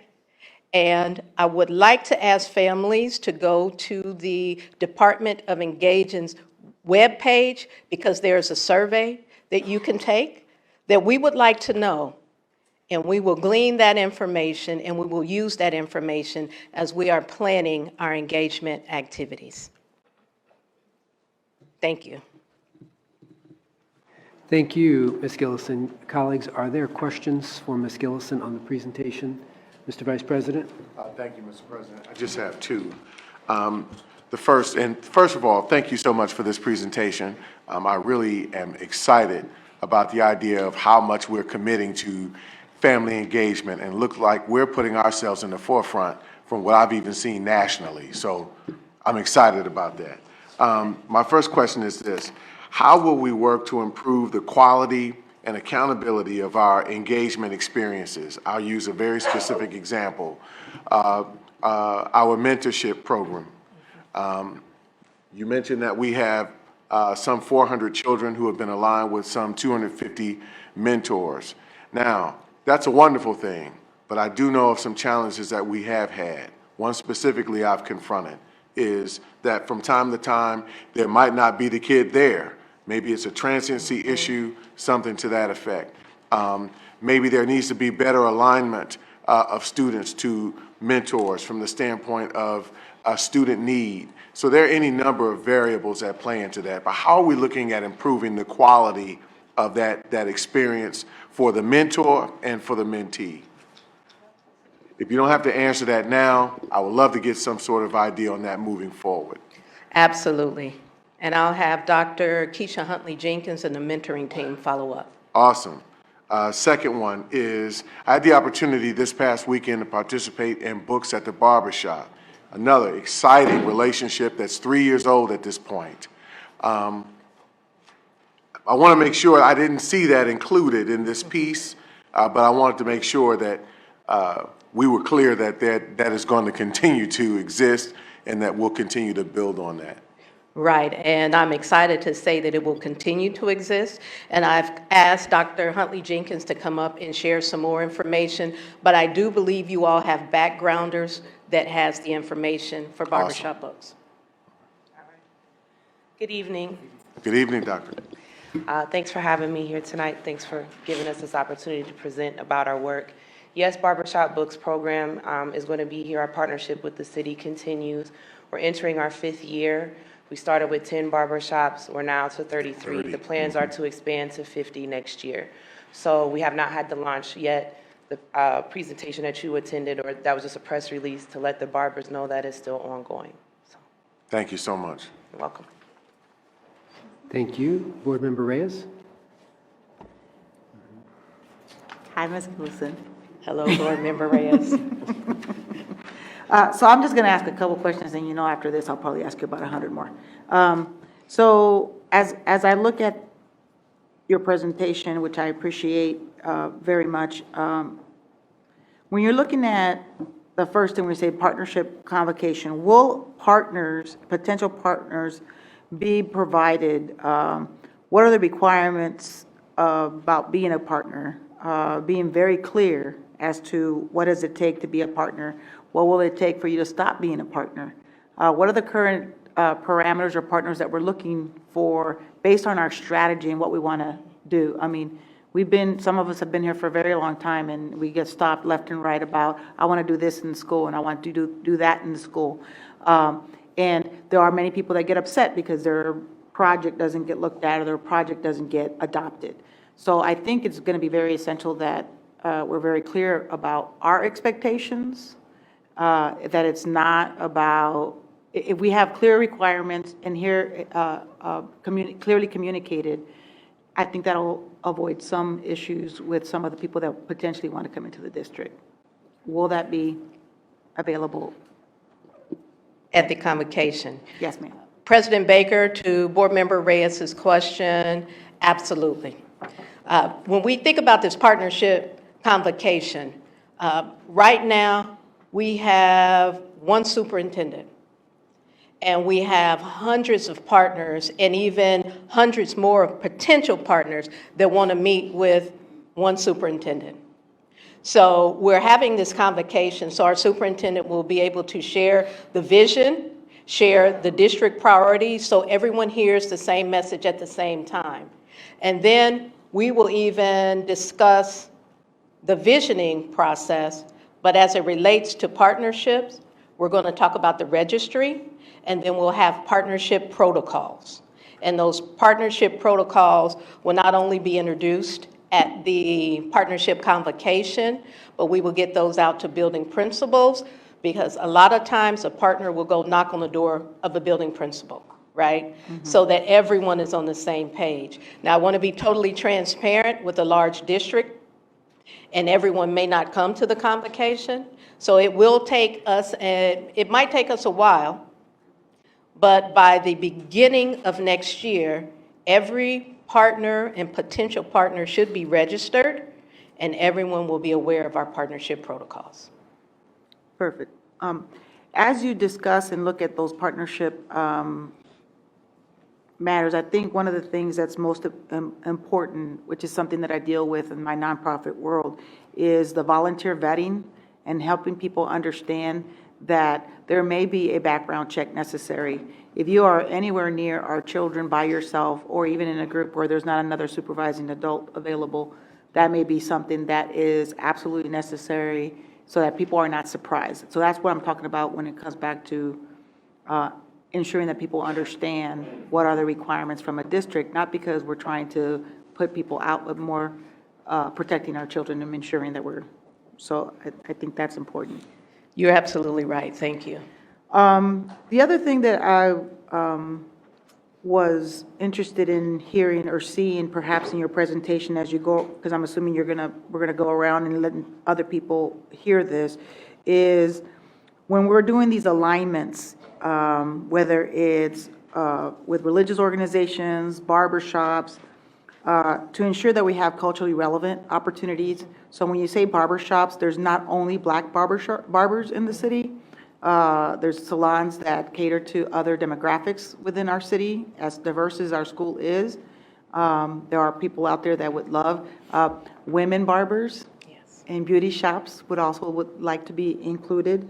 And other religions. So when I looked at the faith-based literacy night at Oakley Full Gospel Baptist Church, on the west side, when you have 35% of the population on the west side that's Hispanic and predominantly Catholic, what are we doing with San Esteban? What are we doing with San Marguerite? What are we doing with some Bishop Reed? What are we doing with some of those other demographics out there to ensure, will they feel comfortable?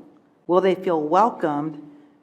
So as we select some of these and expand them and grow, to ensure that we're looking at those entities where everyone can feel comfortable, not because it would not be a good place to go, but there are people that feel more comfortable in certain scenes. So maybe adding that to the presentation somewhere so that when you're presenting it, I can see myself in your presentation. Absolutely. Thank you for that. And then the last thing, I think it's all-inclusive, making sure that we find culturally relevant partners that bring assets that for our students that include not only culturally, but gender, economic, all those other things that we're dealing with our schools. So a lot of times we bring partners that represent only one demographic, one gender, one identity. So when you're looking and seeing, looking at those gaps, there are things that we already need in the district, perhaps going out and looking for those specific partners that let's not wait for the investigation of the gap. Say, these are some of the things that we're looking for, and if you have that, we're looking for you. So I think we have to do some marketing to bring some of those partners in also on the back end. And thank you for that as well, and that's a great point. And that is something that the asset mapping project is going to illuminate. It'll illuminate our gaps and our overlaps. But if there is a partner or a potential partner that wants to partner with Columbus City Schools, please call 614-365-8868. We have 50,000 students that are depending on you. Thank you. Thank you. So this, first of all, this is great. I'm really excited about this. Can you go back to your definition slide? It was like one of your first slides. Uh-oh, you got a D&I person here. You do have a D&I person. But that's actually not my question. So I do in my D&I world, we actually use the term engagement a lot. And so my question to you is, have we actually defined the word engagement and what that means? Because there are a lot of ways to consider engagement. Absolutely. I know we have the circles and you talk about each one of those, but in general, when we use that term, what are we actually looking at? Because, you know, in a strategic plan, engagement itself, it's kind of all over the place. Like, you can engage people across the board. And what you do and what your team does is so critical to the other three pieces of the plan, right? And so being able to not only do all this wonderful stuff you have planned, but being able to engage those partners in the other pieces, and I know that's the linkage. I know that's what you're talking about in the linkage.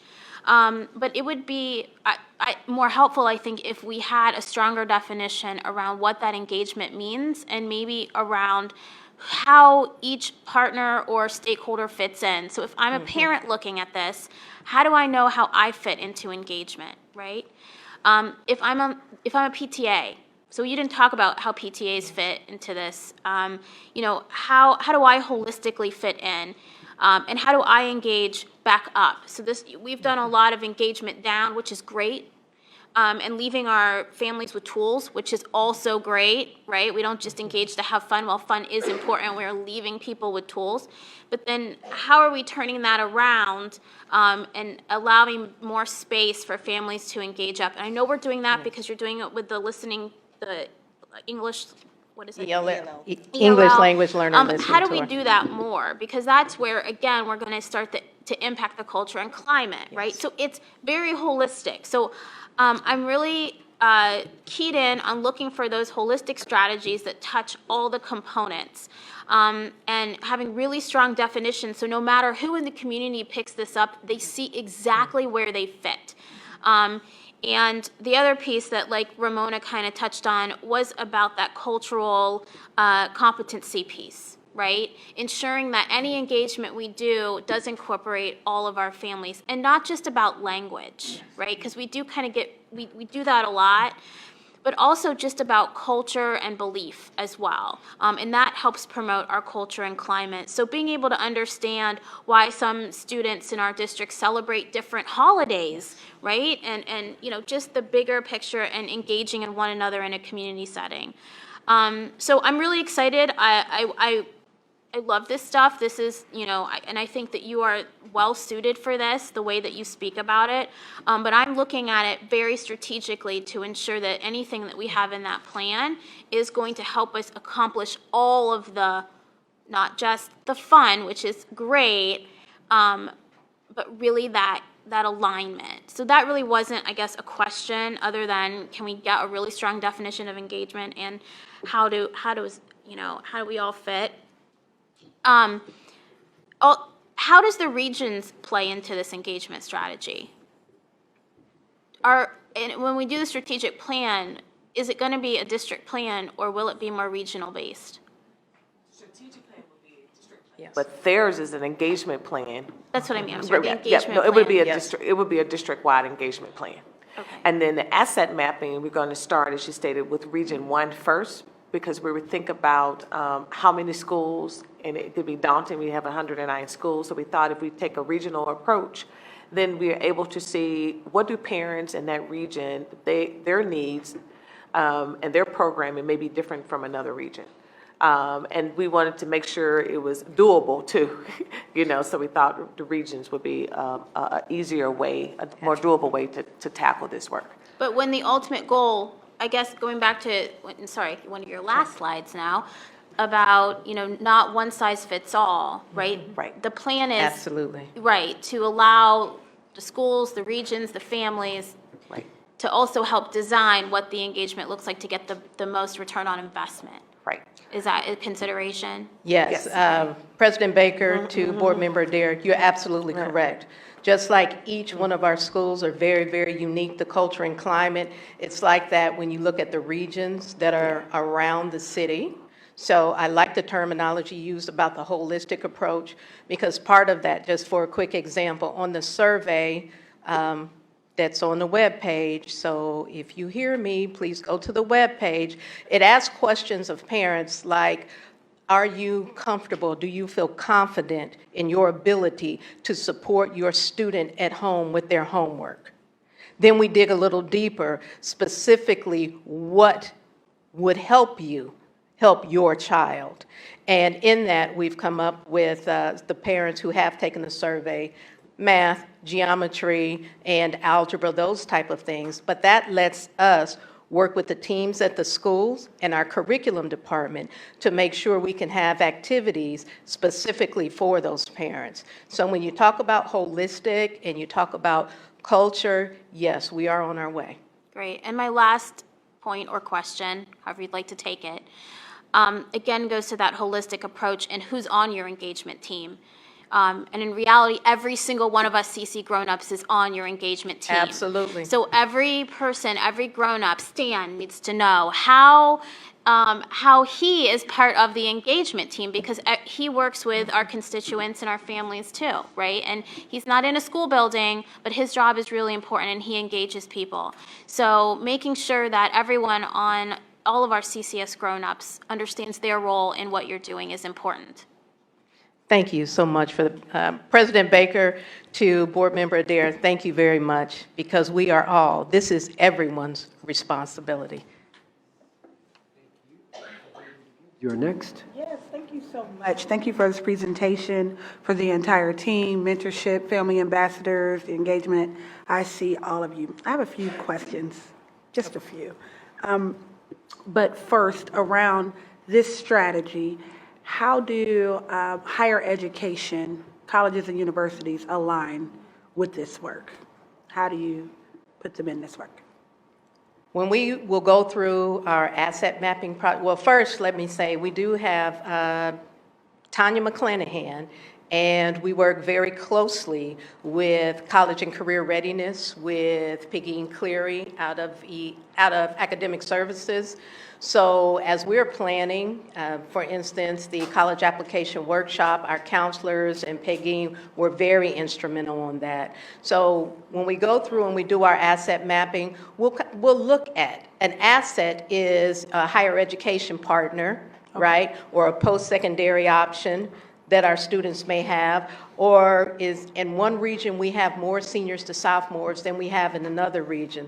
So this asset mapping will really help us see. We're going to have a tangible map afterwards that really demonstrates and identifies our gaps and our overlaps. And once we have that information, we will continue to strengthen our strategic plan and our next steps. Okay. So as you do that, and I've heard us talk about our assets and moving forward and working with universities, I also know we have, just like we're the largest district in the state, we have very large partners. But I also, in your strategy, I want to hear, when you bring it back, the diversity of those partners. I want to hear Capital University, Otterbein, DeVry, Franklin, Ohio Dominican. So the diversity of our Central Ohio academic partners as well. We have an amazing partnership with and we also have those other universities that all serve Central Ohio. And so as we talk about diversity of thought, I would also want to see how we're going to leverage, because those students can work too. I want to put them all to work, right? And have them all bring some of that work to the to this Portrait of a Graduate work, our community partners, not to mention we have 2 historically black colleges and universities, and Central State takes a pretty long break. So Central State and Wilberforce University students that we know can bring a different perspective from their educational or their public policy work. I would want to make sure we hear and we do an extensive outreach to those universities as well, quite intentional, so that they are also at the table. When you talk about representation and one part of representation is who you ask, and the other part is who responds, right? So we can invite everybody to the table, but to the public and listening audience, we need you to respond. We need more people to come. So if we need more people, and we have to intentionally go to other places, right? So I know it's easy to get people in one area, but we're going to have to beat the door down on McNaughton, and we're going to have to beat the door down on Sullivan, and maybe stay at that table a little bit longer. Second question, how will you link, we're doing listenings, tours, and engagement, how will we link our findings to our customer service metrics?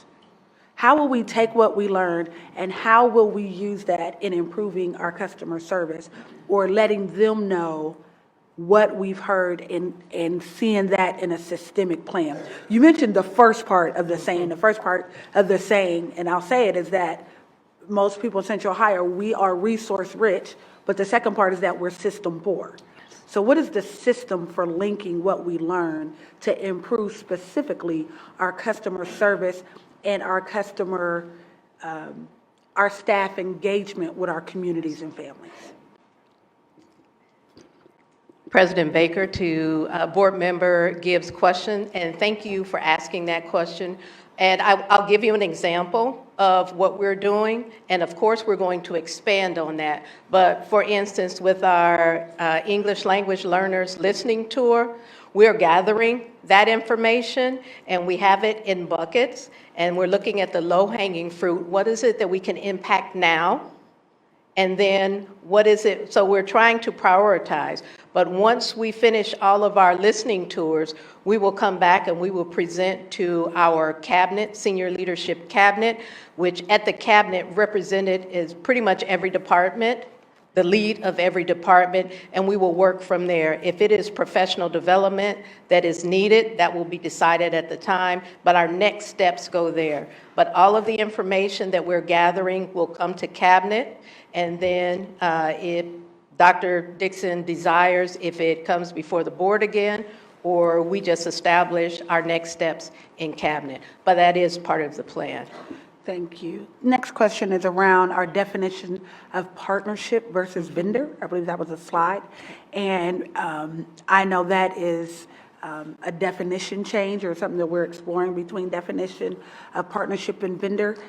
Two things. How will you decide, explain to us that process of how we're thinking about that designation? And how will we then communicate that to our partners? And then how will we keep them engaged? Thank you, President Baker, to Board Member Gibbs' question. That is a definition that we're still working on, to be totally transparent, but we plan on trying to have it all fleshed out by November 12th when we have everyone in the room, so that everyone leaves out with a very, very clear understanding. Okay. Next question. Something came up today. So we're talking about people in our partnerships. There are people who want to partner with us, and then there are very clear poverty pimps. What part of our system will eliminate those people who are coming to the table but don't have the best interests of our students at heart? That partnership registry, the partnership protocols, because all of our partners will work with us collaboratively to develop those performance metrics. And those performance metrics, we don't develop those collaboratively in the beginning of the year, and we don't revisit them again till the end. No, I'm actually meeting quarterly with our partners to ensure, are you on trajectory to meet your goal? And if not. And we will know that. And lastly, someone asked a question earlier, and this would be, I think, well to be repeated. This is a system we're asking people to sign up and do everything. How will we prevent the bureaucracy blockage? How will we make sure we're responding to our partners and getting back to them, and they don't feel like we're this quote-unquote big bureaucracy to become a partner or to get them to the engagement level they want to be with the district? How are we ensuring efficiency in this process? So right now, I can tell you what we're looking at. So for instance, if there are partners out there that want to mentor, so this registry, we will be able to sort. So those people that are interested in mentor, we have a mentoring office that will kind of vet those. For those folks who are interested in tutoring, then we will partner with our academic services to kind of go through. So Board Member Adair said it, engagement, that's our work. You know, it's not hard work, but it's hard work, and it's the work that we have to do. Okay. That's all I have. Thank you, President Baker. Thank you, Ms. Gibbs. Ms. Gibbs, Vice President, you were next, and then Mr. Ragland, and then back to Board Member Reyes. All right, thank you. I just had one point of clarification I wanted to make and reassertion. Please, please, please, let's make customer service a top priority, please. So I do understand the family engagement piece. There's a double-sidedness. It is how we engage, but it's also how we treat folks when they engage us. So please make that a top priority in training and development for our staff in the buildings. Because I want to say how Dr. Jenkins' shop, I think it's done over the years, a yeoman's job with a very small staff of getting a lot of folks involved and engaged. But when they get into a building, then we find a breakdown because that kid isn't there. We find a breakdown because maybe somebody is trying to take over something or execute on something that wasn't clear in the exchange. I want to make sure that this work at your level of things are complemented well on a building-for-building basis because we have value, top value, and customer service. I just wanted to reassert that. Thank you. Thank you, Mr. President. Thank you. Mr. Ragland? Thank you. The survey that you mentioned, you implored our parents to go to the website and fill Absolutely. it out. Could that be made social media ready so it could be dispersed on our varying social media platforms? Are you doing that already, or? Right now, it's just on our webpage, but we will work to, if it is the will of the board and the superintendent, we could work to make that social media ready. Okay. Yeah, that's above my pay grade, I guess. But I think that may be a good idea Mine to too, get, you know, to spread the message a little bit faster. My question is around the performance metrics as well. Are we looking at software that allows you and the superintendent and district leadership to essentially say per school, you know, here are the partners that are at Whetstone.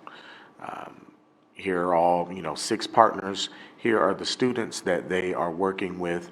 Here are the outcomes for the students since these particular partners have been engaged with them. So James is a student at Whetstone. He's been a part of, working with the I Know I Can program, City Year program. And since he's been with both of these programs, his grades have improved, astronomically. Do we have something like that? Are we looking at doing something like that that allows you to track student success because of the partnership on a, really at a easier than what it has been thus far? Because you've presented this as a challenge, but it seems to me like technology would be able to help us to be able to get in there, see who our partners are holistically as a district, but then also at the school level. And it may take some retraining of some of our partners and their employees about how we track the work that we are doing on the ground. But it would be something that would give you an opportunity to have real-time knowledge about what is happening in our buildings, and it would increase some accountability for our partners as well. If we're dumping the data, on a weekly or a quarterly basis about what is happening, that may be easier. So you might want to look at if the software doesn't exist right now, maybe finding one of our local partners to help us in the development of something like that to make it easier for you. I hadn't heard if that was something that you were considering or not. And so I just wanted to kind of throw it out there, kind of a quasi question, I guess. All right, and thank you very much. And we have a new Chief Information Officer of Technology, so I will make sure that I sit down with her. Yes, thank you. Ms. Gillison, and that actually these both touch on what Board Member Ragland and Gibbs stated. With limited resources, who out there can help us gather data or design on a pro bono basis? Ohio State, Otterbein, so forth. So I think it's important. I like the fact that you're distributing the wealth within our departments, but back to limited resources, you're a staff of? Yes. Would the Department of Engagement please stand? Okay. There you go. So still a lot of work. So making sure that there's some expertise out there. For the same reasons we all go to conferences. There are experts out there that love gathering data and dissecting it and creating softwares. And I know that about 10 years ago that I was on the board, we had developed a registrar on how people could actually register with the district. So I don't know who created that. So that was established several years ago. And there was a vetting tool there as to where they were at. There was a somewhat mapping tool. So just want to throw that out there. When we talk about surveys, one of the things I've learned from my other work is how the language that we use in the surveys, ensuring that they're culturally relevant. What I mean is the way that we ask questions in the idioms that we use are not necessarily the way that are conveyed in different languages. Like we used to ask a question at my center, and it was a very long, elaborate question, and we ended up having to put that to about 8 words, because there are certain words that do not translate very well to other languages and to other demographics. So we need to, I would love the opportunity to allow our public engagement committee and subcommittee to help your team and kind of vetting that before it goes out on social media. I think that's important. And then the second piece to that is, how are we ensuring that those demographics that usually do not return surveys or are not used to responding to surveys, how are we ensuring that our school personnel are making sure that we get stuff and using our community partners to help us get that data to ensure that everybody is being heard of, because otherwise it's a half-full strategy when we end up with it. Thank you for those suggestions, Board Member Reyes. Thank you. Any other questions for the strategic engagement presentation? Ms. Gillison and team, thank you very much for the presentation, and thank you for fielding the questions, and we'll look forward to hearing more from you soon. All right, and once again, thank you for the opportunity. And I did want to say, Board Member Adair mentioned engagement was everyone's responsibility. So I was hoping that when I looked back, everyone would have been standing. So we'll try that again next time. Thank you, and have a great evening.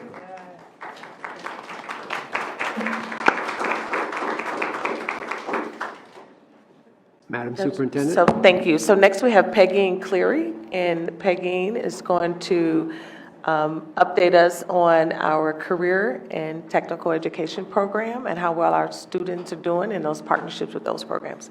Peggy. Good evening. Good evening. President Baker, Vice President Cole, Treasurer Bavoric, Internal Auditor Smith, Board of Education, and Dr. Talisa Dixon, our superintendent. Today, I am here to talk about our new division. And our office has kind of changed. I have been known for the past 22 years for career and technical education. But tonight, I'm here to talk about the exciting changes in our office. I am career and technical education, but I also have been asked to be the champion of adult and community education, higher education, the counseling department, I Know I Can, graduation coaches, internship coordinators, VCAP, and options for success. You may ask, what does all of that, how does it connect?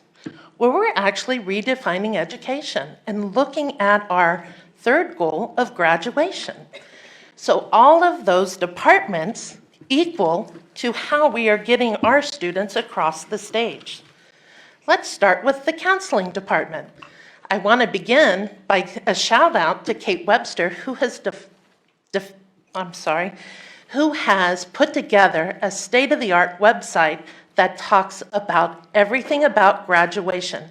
So for our Board of Education, superintendent, staff, our listening audience, our students, and our parents, please visit that website. You will find everything anyone could possibly need to know about the graduation requirement changes. And that's truly why we developed a new office.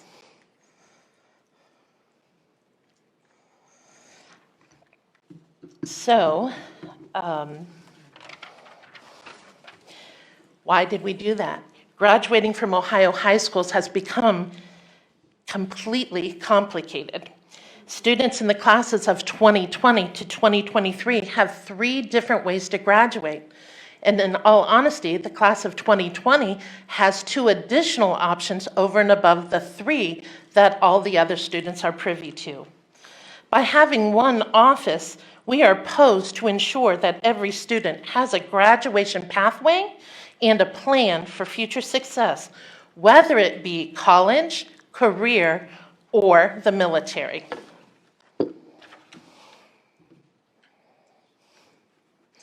We have a plan. This slide right here shows the 3 different sets of graduation requirements for the cohorts of 2020 through 2023. It's important to note that we are still serving many students in our schools from cohorts 2018 and 2019 who even have different sets of graduation requirements. But we are determined that all of our students, no matter what cohort, eventually cross that stage. Tonight, we will introduce you to the new graduation requirements so that we can all see how difficult it is going to be for our parents to navigate understanding what each of their students might need to graduate. Students and family will be asked to join our informational sessions that will be held across the district, and soon we will show you on the specific nights. Let's start with the 2020 senior graduation options. There are 3 ways a graduate can actually graduate. They can get into the course exam scores, they can earn industry credentials, or a remediation-free ACT score. But for 2020, students can also have additional options if they do not fulfill one of the 3 above criteria.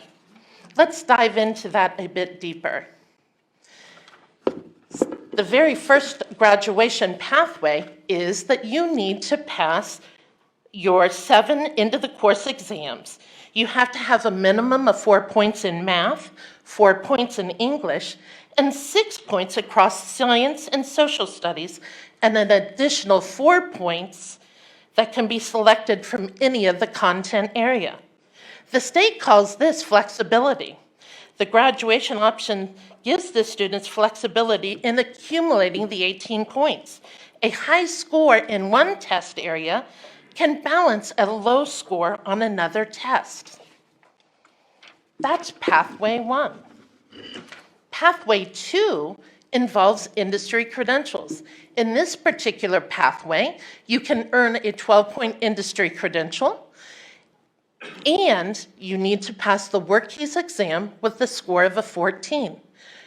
I do need to call attention, no matter what pathway that the student chooses, all students must fulfill their Columbus City Schools required requirements. So with the industry credentials, it allows you to learn a skill that Ohio employers need right now, and earn a good pay to live on after graduation, or help you pay for your education or work for a company that actually pays for your higher education. You leave high school with a skill so that you can live on your own and you can build on this skill if you want to. The third pathway is a remediations-free score on the ACT-SAT.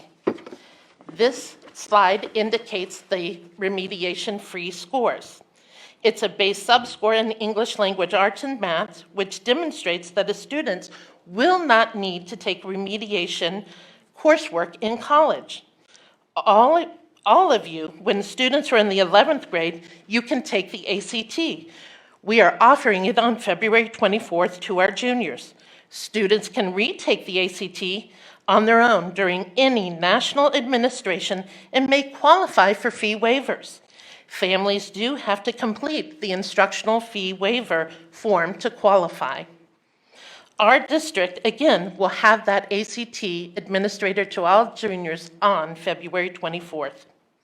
The state of Ohio pays for you to take this test, so parents don't have to. Taking this test will tell you and inform our district if you are ready for college and that you should be able to take college-level courses in English and math without remediation. Look forward to upcoming ACT prep classes, as well as a wealth of online resources that can be found on that counseling website.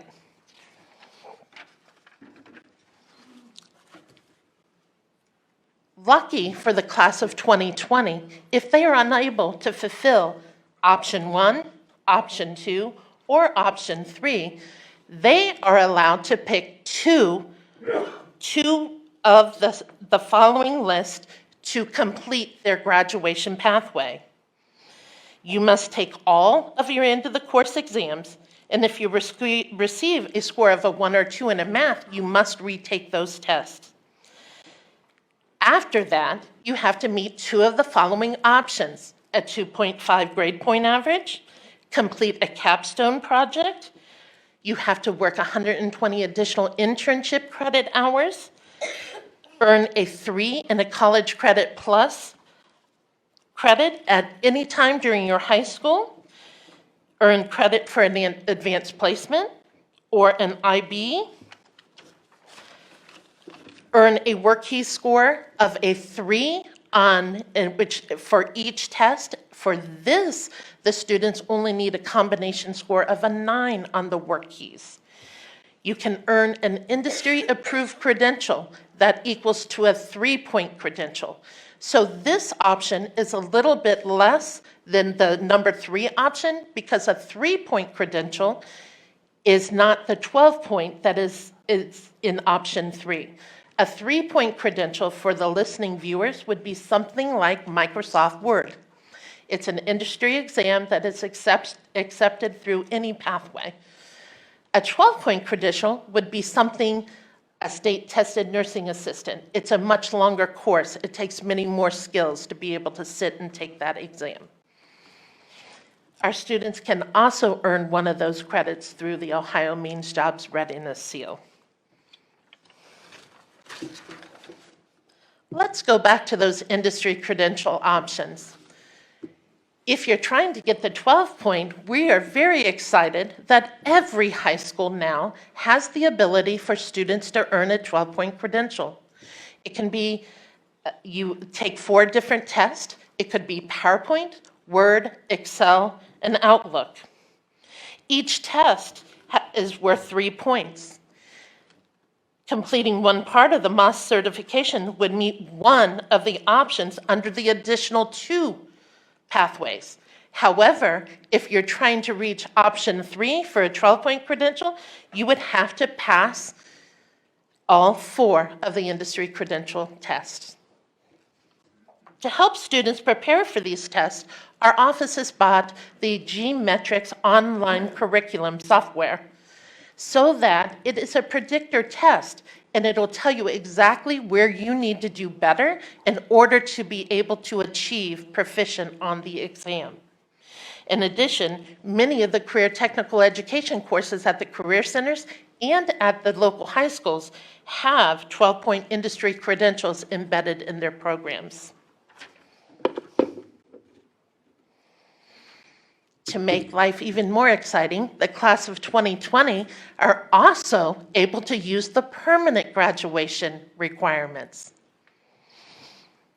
The next few pages outline the permanent graduation that will be available to the class of 2023 and beyond. However, any students before them can use those permanent requirements. The next few slides go over more specific information about these requirements. And we included those for your reference. As more information comes out, especially with the seals, we will come back and explain that. But just so you can see, they have the Ohio State test, and integrated math and English 2. You also have end of the course exams in biology, American government, and American history, but those scores would be used for seals. You have options other than passing those tests, which include college credit plus, career experience, and technical skill. In that, they talk about web exams and career technical pathways, industry credentials, being part of pre-apprenticeship programs, or being accepted into an apprenticeship program. They also talk about work-based learning and military readiness.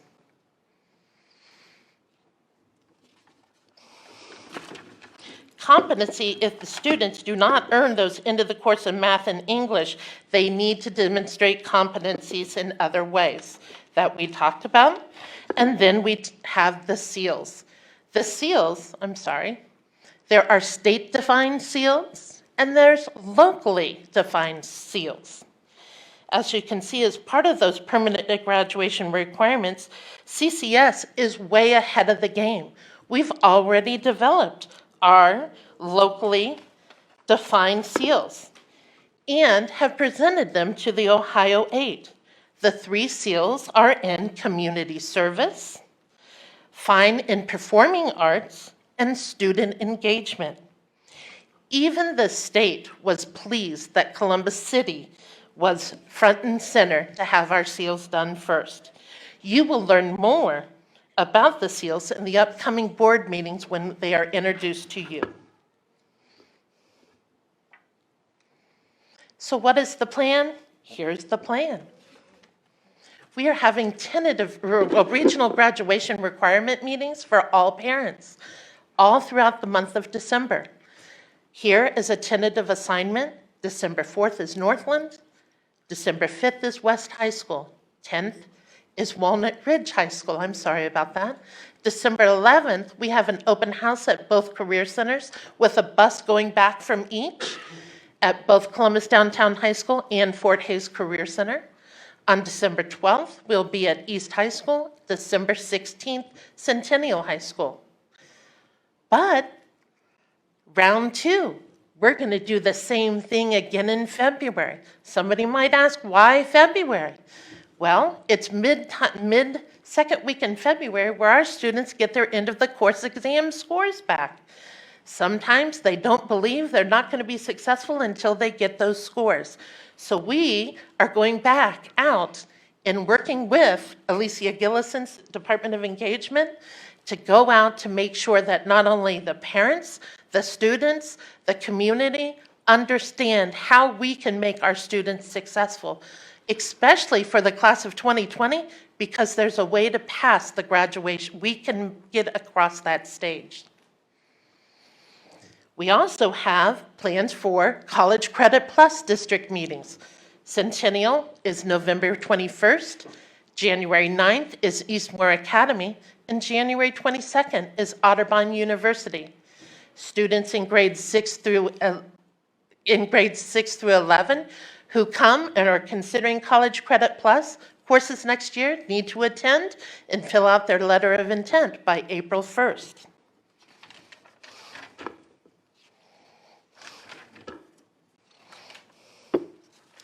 Next, the most important, we have set Graduation Saturday School. So in our Graduation Saturday Schools for students that need to capture an industry credential, if they don't have enough internship hours, or they still haven't completed their VCAP, they can come to Fort Hays Career Center where we will hold industry credentials in MOS. In forklift, we call it the construction trio, where students can come and get a forklift, scissor lift, and CPR certification. ServSafe, which is a food service certification. And not only will they complete it, they don't have to come to all 6. It usually takes 3 Saturdays to earn the credentials, but we will have employers on site and hiring for jobs once they earn their industry credentials. This also gives our students extra time to complete what is needed in VCAP and in their, we did a lot of community service on those 6 Saturdays. Our higher ed department plans, I was glad that somebody asked about our community partners, our higher education partners. Our partner colleges include Ashland, Capital, COTC, Columbus School of Art and Design, Columbus State Community College, Franklin, Kenyon, Ohio Dominican, my alma mater, Otterbein, and the Ohio State University. Our data from our College Credit Plus In 2015-16, we started with 434 students, and last year, we nearly doubled that when we had 859 students complete 2,589 courses. Another big push is concentrating on getting our teachers being able to teach College Credit Plus courses right in our schools. With the change in graduation requirements, College Credit Plus offerings will become even more important. Please make sure you get to one of the upcoming meetings that we listed before.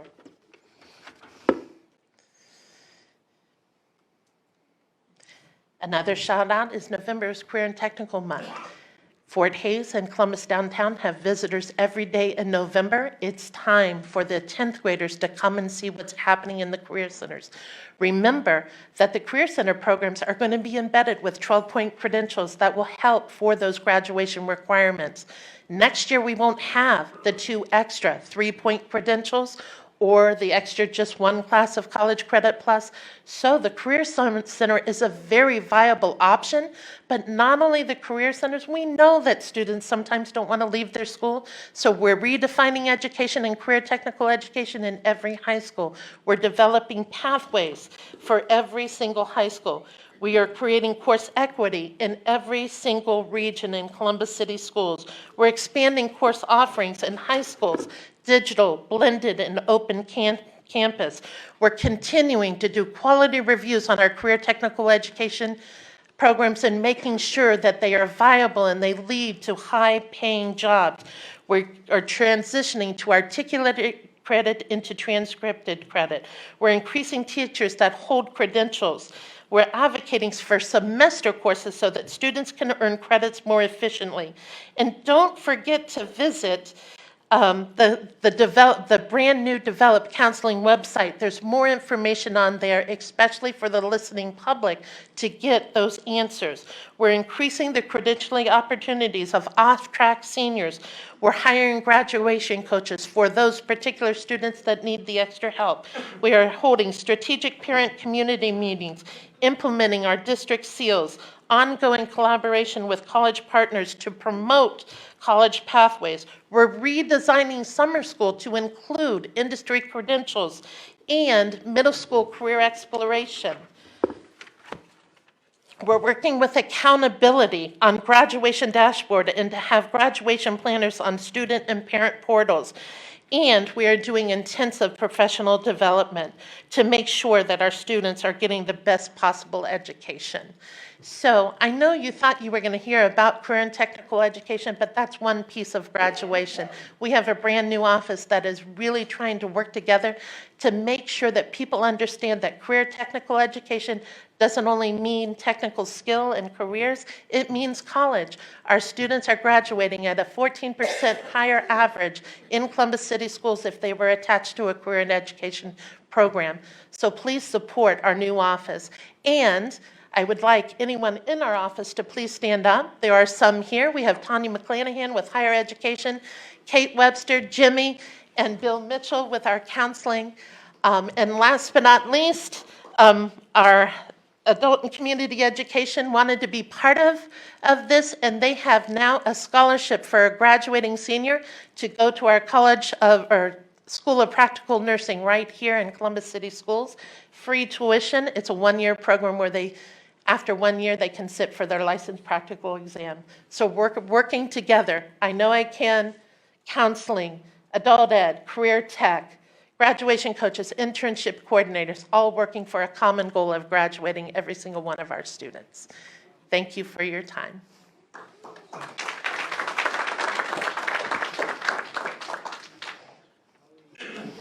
Ms. Board Member Gibbs. Yes.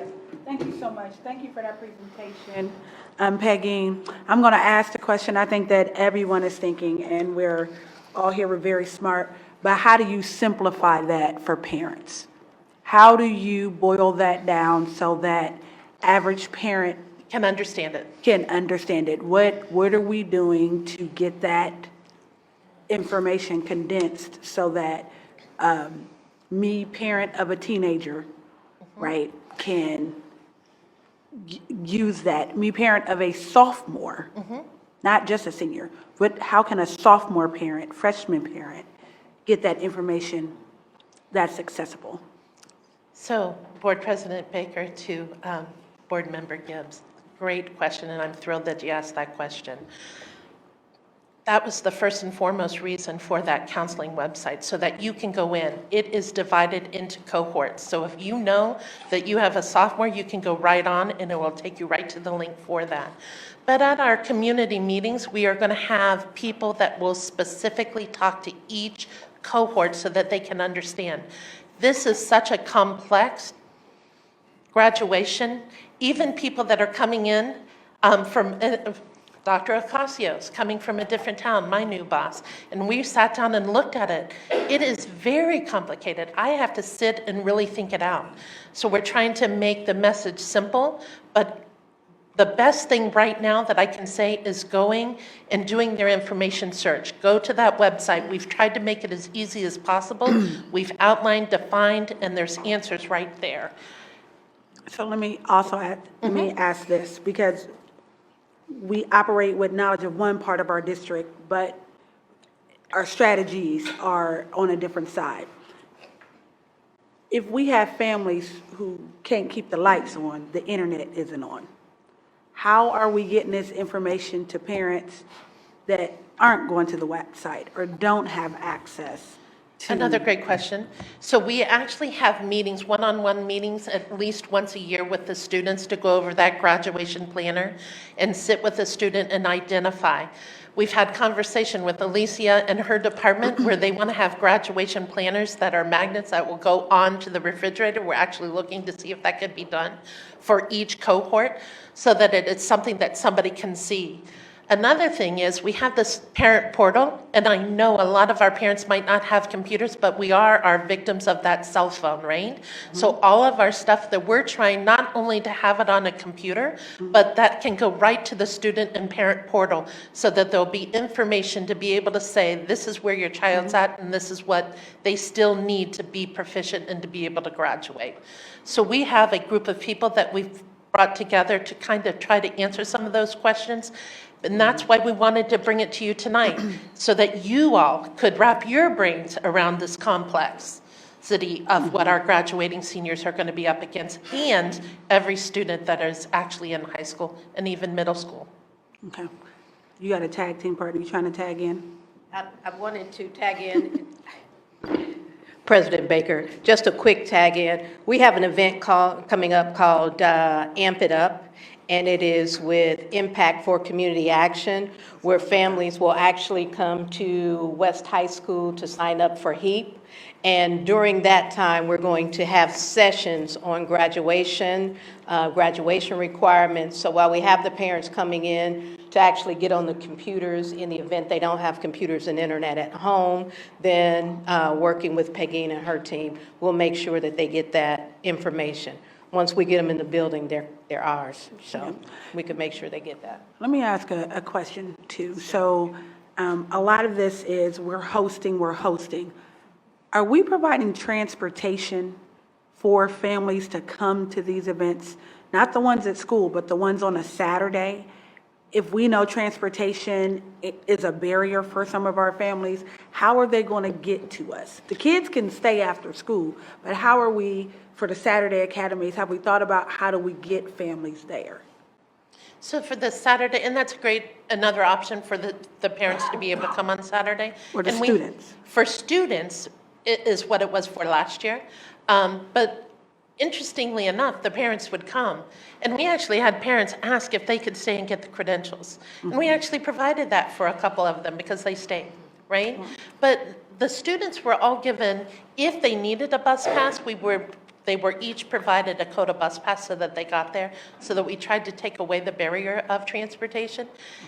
And we're just not sure how many people that is going to be. If the need is for buses to be regionally to bring them downtown, we will look into that as well. Okay, let me ask one more question. Just around, and I know we own the real estate, right? So it's easy for us to host in our own house. But we also know from the customer service data that we have, people have some challenges coming to our schools. So have you considered the rec centers, hosting it, I hear Impact, but St. Stephen's, Urban League, other places that they are familiar with and closer to their communities. Can we add that as in the mix? So, President Baker, to Board Member Gibbs, and I saw it in my notes and it was written, and the counselors actually came up with the idea of exactly that. And that's the beauty of having all of us under one umbrella. And one thought was the libraries, community centers, and even have the information ready for not only the churches, but also the Catholic churches too. So and having it in written form, very easy, and then a link to where they can go and get additional information. So that is something that was actually on my report, and due to time, I kind of skipped over that. So I'm glad that you brought that back up. And I might have asked this, but I want to make sure I hear it again. A lot of our work is around, because we want them to come and parents need to do this, and we have highly engaged parents. What is your strategy for low engaged parents? With the kids that are basically directing this on their own. What is our strategy for the parent that's not coming to the meeting? They're not going to come to the Saturday credential. They're going to say, they're going to ask the kid, are they okay? The kid's going to say okay, and that's it. What is our trigger to help the kids that may not have parental support or the parental? So again, another great question, President Baker to Vice President, Board Member Gibbs. Each school has a senior team that looks at each and every senior. We have information whether they have their internship hours, if they have all of their classes scheduled, what they have at deficient, if they're in VCAP, what they need.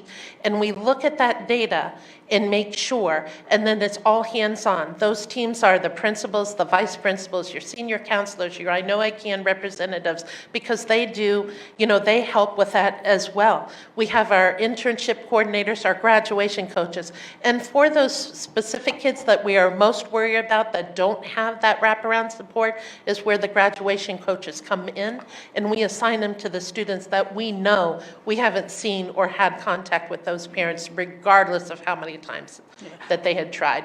And the other thing that Ms. Jimmy just pointed out to me too, in the career advising, our counselors are going in at the middle school level. They leave middle school with their graduation planner in their hands, so they understand, and looking at middle school, what courses that they took in middle school count to high school graduation requirements, so it's in their hand in triplicate so that they can take it with them and have that. And then once they're in ninth grade, there's at least one-on-one with each student to go over those same requirements each year.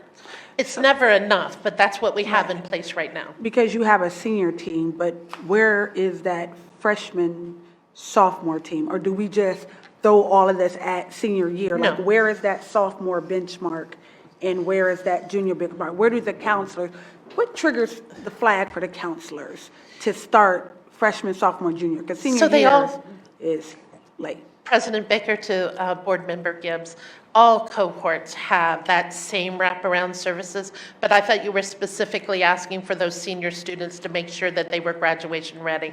But there are teams for ninth grade, and what they have done in a lot of schools is it's kind of like the wraparound. So first grade teacher goes to second grade.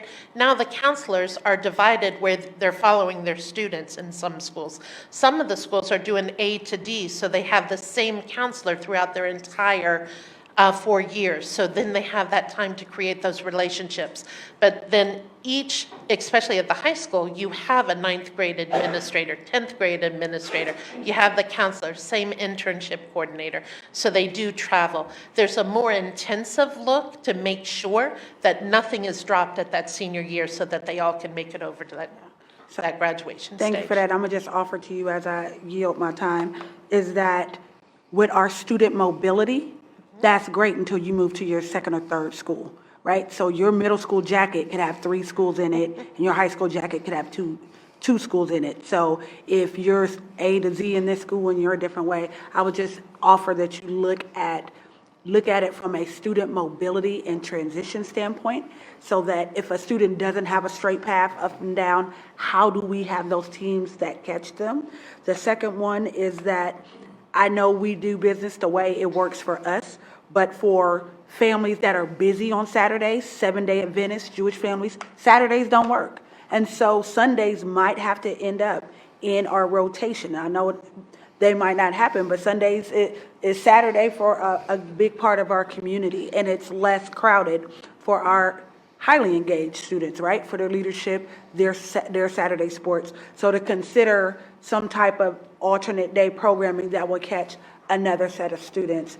And then finally, making sure this is on the web, but maybe using our technology, to Board Member Ragland's point, to have put this in a webinar, put this in a one-point piece, make sure it goes out to not just, you need a whole YouTube channel just on graduation, and use all of our tools. We have this airs on TV. We're on the radio.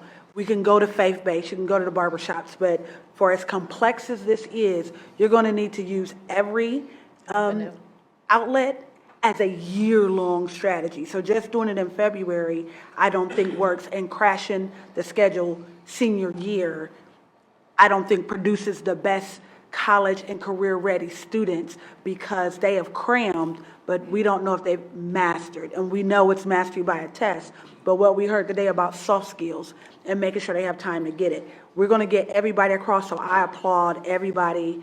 And if you think we're not trying to help your kid graduate, all them 15 slides right there is 9 million ways for them to graduate. But we can't lose them in ninth grade, and we know we lose about 500 a year. And so how do we get them in, keep them in, and keep this information as simple as possible, but in every way possible? So thank you for your work. Thank you, Board Member Gibbs. Mr. Vice President?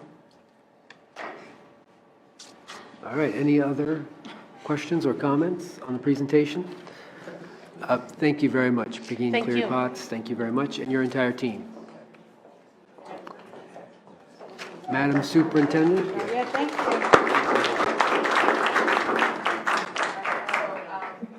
We have, just think about, we started school in, August, and it's now November, and the amount of work that we are doing. So thank you for, we know that these presentations on the first meeting of the month are a little longer, but I think it's important that we talk about the things that we're doing in the district. And thanks to the team, as Peggy pointed out, that whole department has been restructured because of the amount of work that they're doing now. And how important, as you all recognize, that we make sure that our students are career and college ready, and how we need to start even earlier. So I applaud their efforts, and also that engagement strategy. So all of this work that we're doing, we're very intentional about this. When you said to me, what are those priorities? You know, we've talked about 3 of them. We're going to come back next month and talk about that priority 3, the talent development, and talk some more too about culture and climate and what we're doing to help students with the social emotional learning. So thank you. Any other questions or comments for the superintendent, colleagues? Seeing none, let's move on to hear from our internal auditor. Madam Internal Auditor, have you a report for the board this evening? Thank you.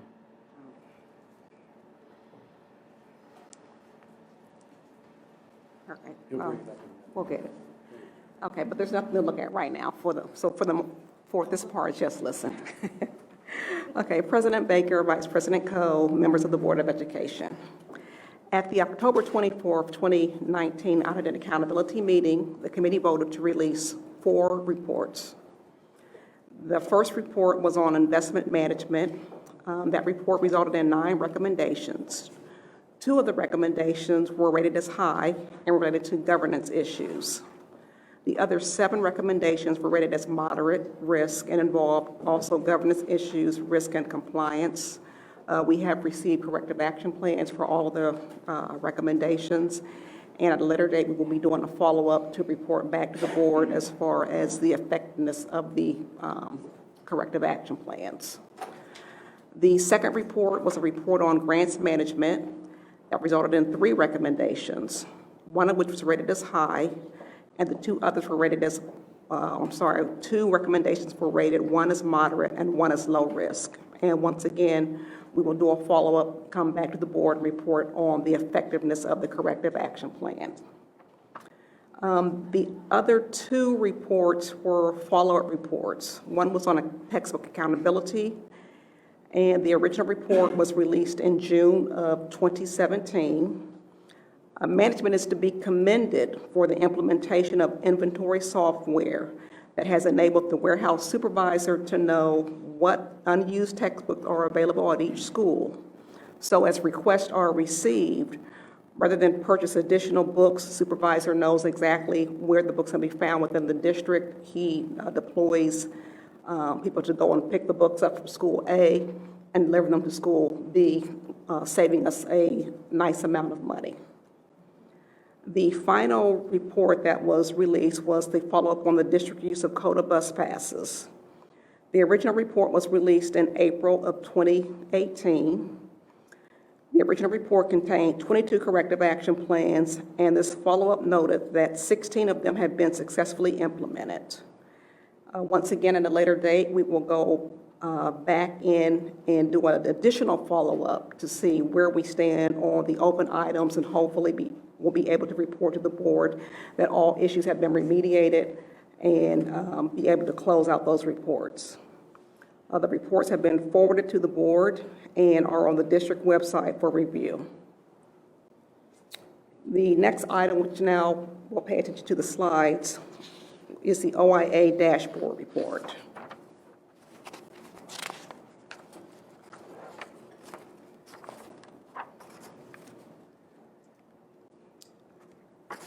Okay, this report was presented at the Audit and Accountability meeting of October 24th. So the first slide is a high-level review of where we stand with the 17 engagements planned for FY 2020. So basically, you will see that 6 are in process. 1 is completed and the report has been issued, and then 10 are still scheduled with no anticipated delays. 10 might sound like a lot, but we are just now into our first quarter, so I don't anticipate any issues with completing our work plan.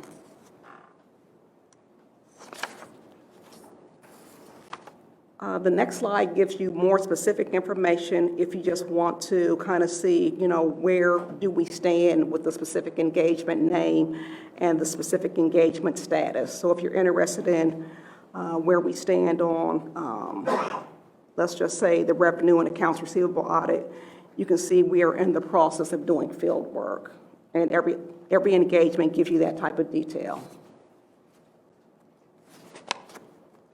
That's page 2.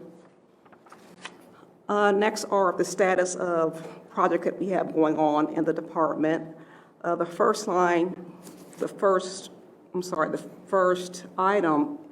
is that we are engaging a new vendor for our hotline. We will have the same services that we currently have, but for a significantly lower cost, basically 1/3 of the cost.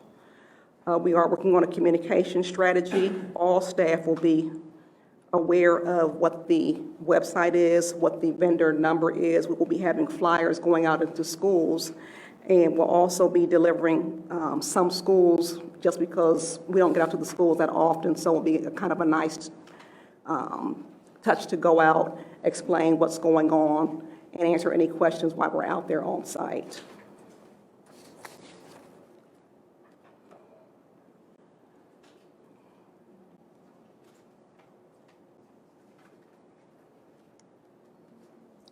The final slide is basically our staffing. We have no changes from the last time you saw this slide. We have no changes as far as our staff.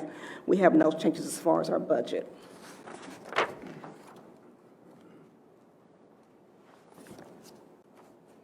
This slide right here is an overview of the fraud, waste, and abuse reporting system for FY 2019. You can see that we had a total of 37 reports. We had 21 people who utilized the website. 5 people actually called into the hotline. 5 people actually called into the OIA department. We received 5 letters or emails, and we actually had 1 walk-in. The next part shows the disposition of those 37 reports. On the other side, you can see as far as most of the reports were anonymous, 25 were anonymous, 12 individuals did identify who they were. You can see over the years, we've had a high of 58 reports in 2015, a low of 25 reports in 2014. And as I said earlier, we had 37 reports come in this year. You also can see the type of issues that came into the department. You can also see how long the average reports were open in our department. And then because we work so heavily with employee relations, we also show how long issues are open if we refer them to employee relations and how long it takes them to wrap up and report back to us what the outcome was. So before I move on, because that's the last slide on this, this here fraud, waste, and abuse reporting system, are there any questions? No, please carry on. Thank you. Okay. The final thing was, at our meeting, it was Dr. Saunders' last ANA meeting, so we recognized him with a plaque. The first one is Dr. Saunders with the Office of Internal Audit. The next one is me giving Dr. Saunders his plaque of appreciation. And the final slide is the members of the Audit and Accountability Committee that were in attendance. President Baker, that completes my report. Thank you very much, Madam Internal Auditor. Any questions, colleagues? Yes, and on behalf of the entire board, I'd like to extend our gratitude to Dr. Saunders, who I believe served 7 years on the committee, if I'm not mistaken. All right. Yes, definitely. All right, so if there are no questions, thank you very much for your report, Madam Internal Auditor. Let's move on then to our treasurer. Mr. Treasurer? Good evening. The floor is yours. I have no report, but thank you anyway. Oh, you're giving it right back then? I'm giving it right back to you, Thank you very much. All right, let's move on then to board development. One item remaining on board development, and that is the trolley barn presentation. And so I know the trolley barn representatives have been very patient, probably didn't expect to sit through the entire meeting and didn't have any idea how long it would be, but tonight we do have a presentation on a proposal to renovate and transform a historic site on the near east side of our city. As you know, we already had 2 speakers speak to it. Here to present are Mr. Michael Coleman from Ice Miller, come on up, and Mr. Brad DeHaze and Jeff Barr from Connect Real Estate. Come on up to the podium, gentlemen. The floor is yours, and thank you for agreeing to keep your presentation to 10 minutes. Yes, sir. 10 minutes. Yes, sir. And that means you get 5. Okay. Or just add 30 seconds back on. Done. Mr. President, members of the board, Madam Superintendent, administrators, it is my pleasure to be here this evening. You have a tough job as school board members, and I appreciate you and the good work you do for our district, so thank you. I represent Brad DeHaze and Jeff Bauer, who are behind me, and well, at least Brad is. And we are here to talk about the Trolley Barn project on the Near East Side of Columbus. Let me put this in context quickly. And where's the clicker? All right, let me have that. Yeah, yeah. Is this the? Yeah. Okay. Let me put this all in context. To my knowledge, this is the most significant private investment in a commercial endeavor on the Near East Side of Columbus in generations in our city. This is a neighborhood-inspired project. That's why you saw members of the neighborhood come up here and say, we need this done, we need this trolley barn, we need fresh food. We have State Representative Erica Crawley, who is also here today, to express her support as well, along with Kathleen Bailey residents, Larry Price, and many others. So today I want to talk to you where it is on Oak Street near East High School. I want to talk to you about the past, the present, and the future. The past, this trolley barn has significant historical aspects to the entire city and the region. In fact, in the late 1800s, it was a site for horse and carriage transit.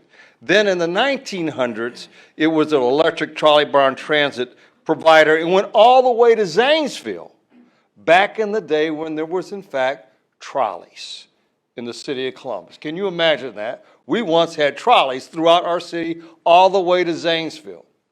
Then it closed. Trolleys went away.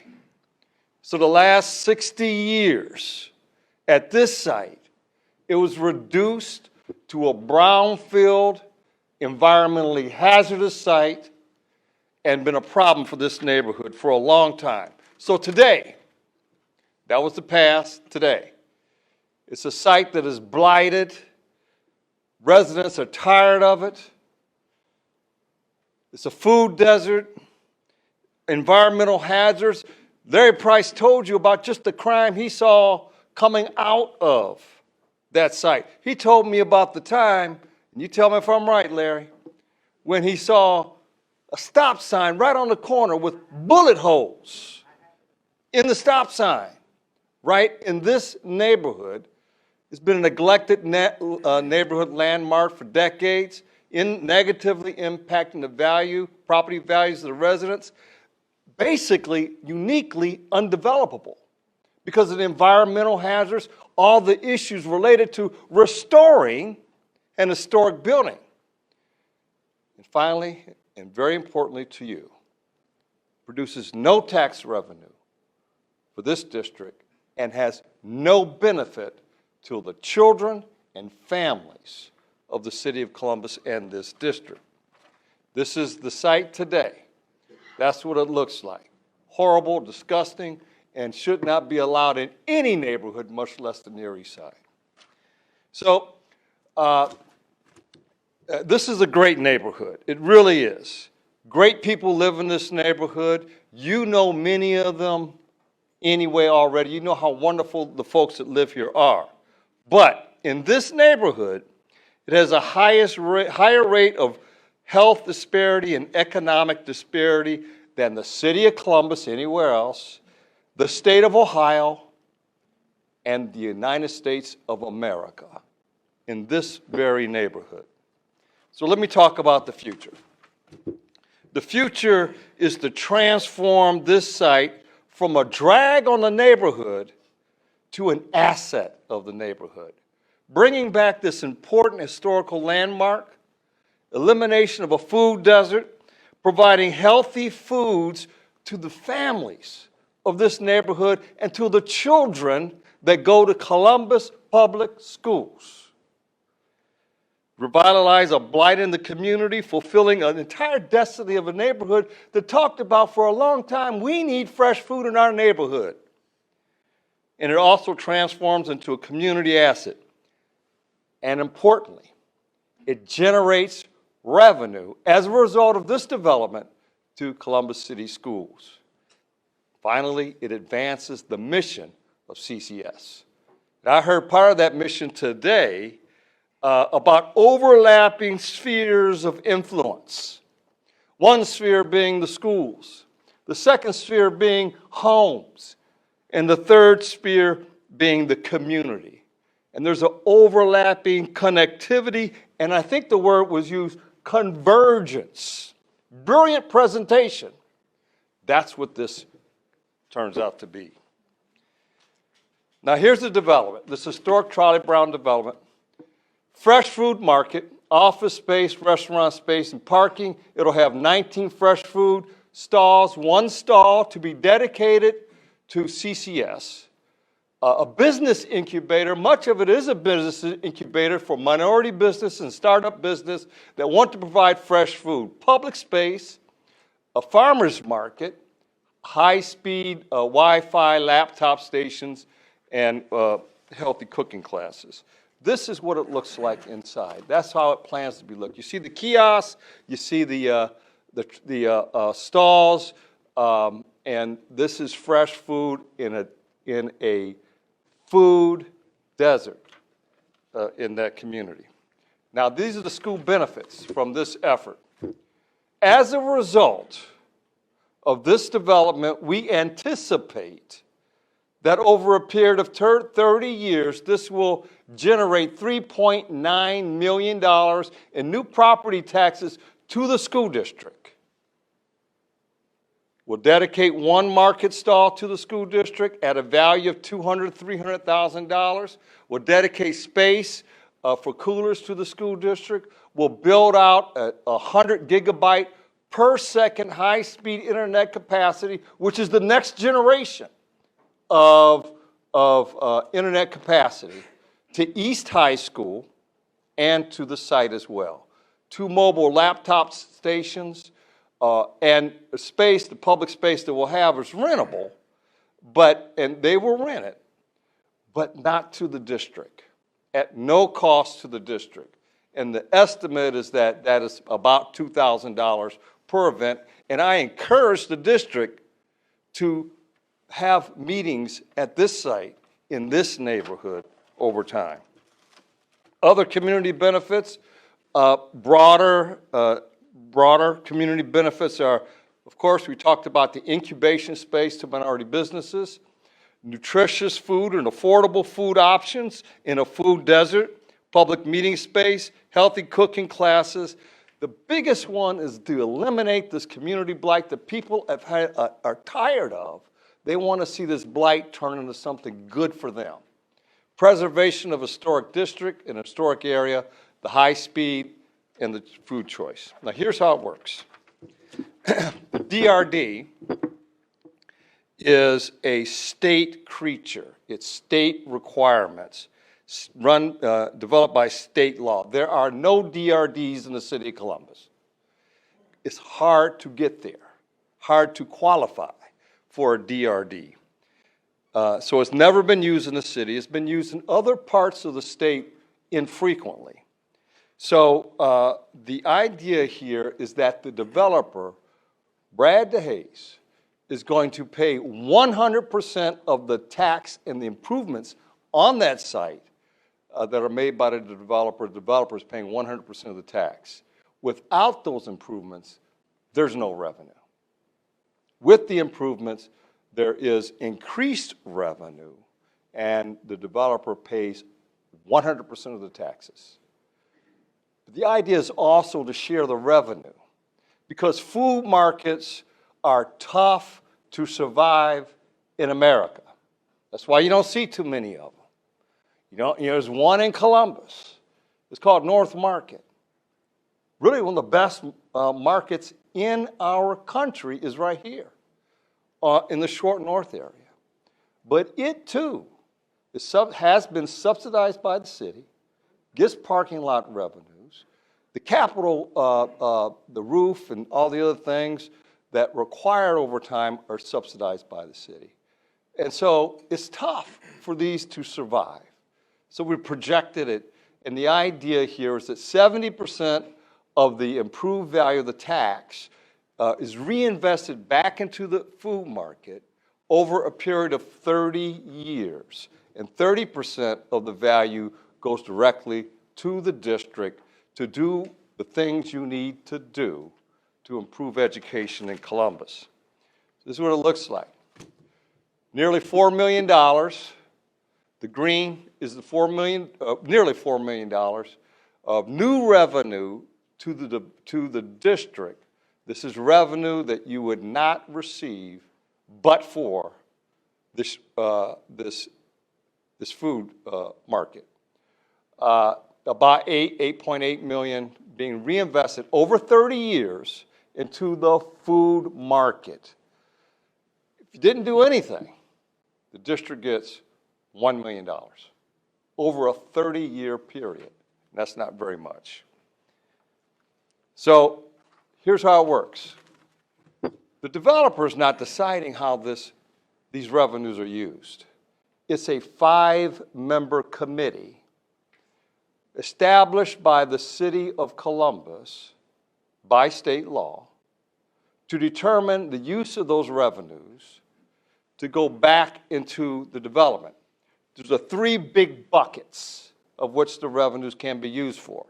First is to maintain the historic market and sustain its operations. Second is to support the businesses in the food market, the incubators, the small businesses, the minority businesses, which there will be many, that will need the support, that will have no other option but to look to these revenues to survive in this neighborhood.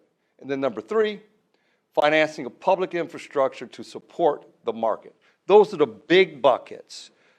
So the 5-member committee, again, established by the city, city rep, a county rep, that's 2, community rep, that's 3, small business rep, that's 4. There's 5. Finally, members of the board, this community supports this endeavor. They're saying now, they came here tonight, they say it's about time. After generations of the blight and neglect, the community has come together and said, what about us? Endorsed by the NEAC Commission unanimously. You heard the Kathleen Bailey, the longtime chairperson of that great commission. Unanimous, I might add. Endorsed by the Franklin Park Civic Association. And there was a ballot initiative in this neighborhood that for years they had, they wanted to make sure that no liquor, no wine, nothing was ever sold in this neighborhood. They voted it to pass by 80% of the vote because they knew there was going to be a restaurant on the site where they could have controlled beer and wine and liquor. 80%. And the residents have raised their hand. Think about our neighborhood. Here's an opportunity to converge concentric circles. State Representative Erica Crawley is here, if you could stand again. She wanted to make sure we pointed this out, supports this for her area as well. It is my pleasure to present this to you. We are open to questions which you may have. Thank you. Was that 10 minutes? That was close. Not terrible. Okay. I've seen you talk a lot longer. Colleagues, as you know, we're not voting on this tonight. We're hearing the presentation. I will schedule it for a vote at our subsequent meeting on the 19th. Are there questions, colleagues, tonight on the presentation? And if you don't have them ready, I know that Mayor Coleman and Mr. DeHaze made themselves available to answer your questions anytime. Are there questions you want to ask tonight? If I might not, suggest one thing, this committee. We now have designated 4 out of 5 in terms of the kinds of people that could be on it.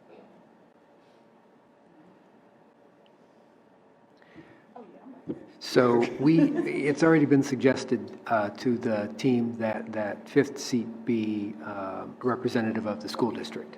Yes. And specifically a member of the school board. First of all, we think that's a great idea. We support that idea. And whoever thought about that idea, you're to be commended for looking out after the district. Accountability is important because that committee is important. That we do what we say we're going to do. And so that has to be included in the legislation or the agreement that the city prepares. I've talked to the city. They are in agreement. You tell them how you want, who you want on there, and they'll put it in the ordinance and all that, so to make sure that that commitment is lived up to. Thank you very much. Board Member Gibbs, a question or comment? Yeah, I want to make a comment, and thank you so much for bringing this and explaining it to everybody. I think we'd be remiss if we didn't talk about the district investment in the Near East Side. And when we did our capital improvement program, we have new and renovated buildings in this entire area. So we have a brand-new Champion. We have a new Trevitt. We have a new Beatty. We have a new East. East High School. Those represent significant non-moving investments in the Near East Side. But I remember Singletary Plaza Mart, and I remember Carl Brown's IGA, and I remember Stewart's Market, none of which are what they were. And living in a community, the Kroger's at Northern Lights is gone, right? And so when you pass Woodland Avenue, the Sableye, I'm not endorsing this program. I do want to say for the viewing and listening audience, though, I mean, just as a understanding this, when you pass Woodland, where East Linden is, there isn't a grocery store until you hit Bexley. There is no real grocery store. And so my question to you, when you talk about a fresh market, what type of food will they have access to? Because we also know in this community, they have challenges of transportation and barriers. And I'm not getting on a Coda bus with 15 bags of groceries and my ice cream's gonna melt. Like, I'm not gonna do that. That's a challenge, as well as the proximity to this mixed community. So what will it provide the residents? It's not French fries. It's not potato chips. It's not M&Ms. It's fresh food. It's apples and oranges and corn and tomatoes and lettuce. It is entrepreneurs who are experimenting with the food options they'll provide to the neighborhood. These are folks that they don't have the ability to establish a business at an expensive shopping mall. They want to start small, and this is where you start. And one day, one of these businesses, you know, you all have had Jenny's, right? Yes. Jenny's first outlet was a long time ago at a place called North Market. That business grew over time into what it is today. That might happen here, who knows? But it is fresh food, food that people cannot get anywhere else in the Near East Side. In addition to that amazing conglomerate, which seems like it's going to emulate North Market, will there be places where our families can use their SNAP card, their WIC-approved items? Will it be mixed use where our community residents, and that's their currency, be able to come and purchase? We want the neighborhood, the folks in the Near East Side to use this. Okay. We want them to be there. And whatever cards or SNAP cards or whatever, they'll be able to use it right here at this site. Okay. It'll be accessible, available, and an opportunity for better foods to take care of the health of the residents, the families, the children, thus the students that go to CCS. And you might even potentially see improvement in student scores and achievement because they have a better diet options that they'll have in their own homes. I want to put a plug in for our construction trades. And if you're looking for anybody to help work on the building, consider some of our students, some of our apprenticeships to make sure they have an opportunity from not just construction, but we have students that are studying design, that are studying graphic design, painting, floral, all of those things. So if you're looking for anyone to help work. Remember, Gibbs, we want to be part of this engagement effort that was discussed earlier today. The number one engager, right here. He's raising his hand right now.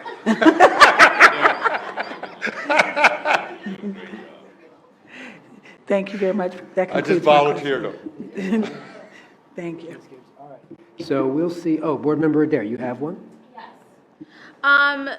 Thank you for presenting today, and I think certainly anything that can be done to support this neighborhood is very important. I think one of the things that I've heard a lot, though, and you mentioned it in your presentation, is that this type of market is difficult. And you know, you liken it to North Market and the subsidies that have gone on there.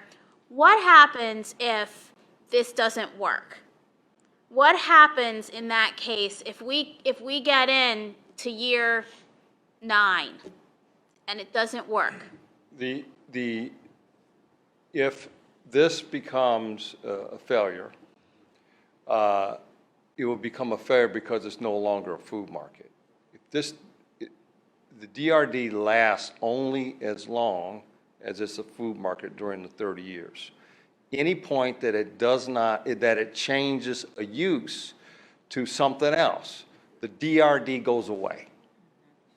There's no support for this. It has to remain a food market during that period of time. And that's in the legislation as well.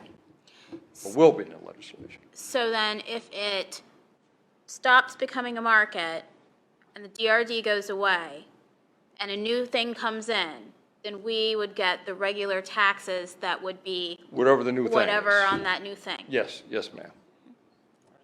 Yeah, and then one thing that kind of along with Board Member Gibbs' question, you know, again, liking it to the North Market. North Market is not, it's kind of expensive. And so if we want our community in there, is there thought to working on with those vendors? And of course, we want them to be successful, right? And they need to charge what they need to charge. But how do we ensure that, you know, our neighbors who live right there, Yeah. it's accessible to them at a cost? That's based a on very cost? good question. And, you know, this is an unfair comparison to North Market. North Market has years and years of development, been there for, forever, and it's very successful. So there's really an unfair comparison. And so our objective is, I use the words, it needs to be accessible, available, and appropriate for those residents that live in the area. Now, if the prices are too high, it's not going to be successful. And the truth of the matter, part of the support helps keep all that in check, because it helps out with the tenants, the minority businesses. You know, the costs are always an issue, and it helps drive those costs down. So that's a very good question, and if the prices aren't right, it will fail. And there's no point in doing this. It has to be at prices that make sense for the neighborhood that it's located in. And my last question is just to be 100% clear that the developer or the owner of this property does pay 100% of taxes Yes, ma'am. all the time. 100% of the taxes will be paid by this developer. Thank you. Board Member Ragland? Certainly.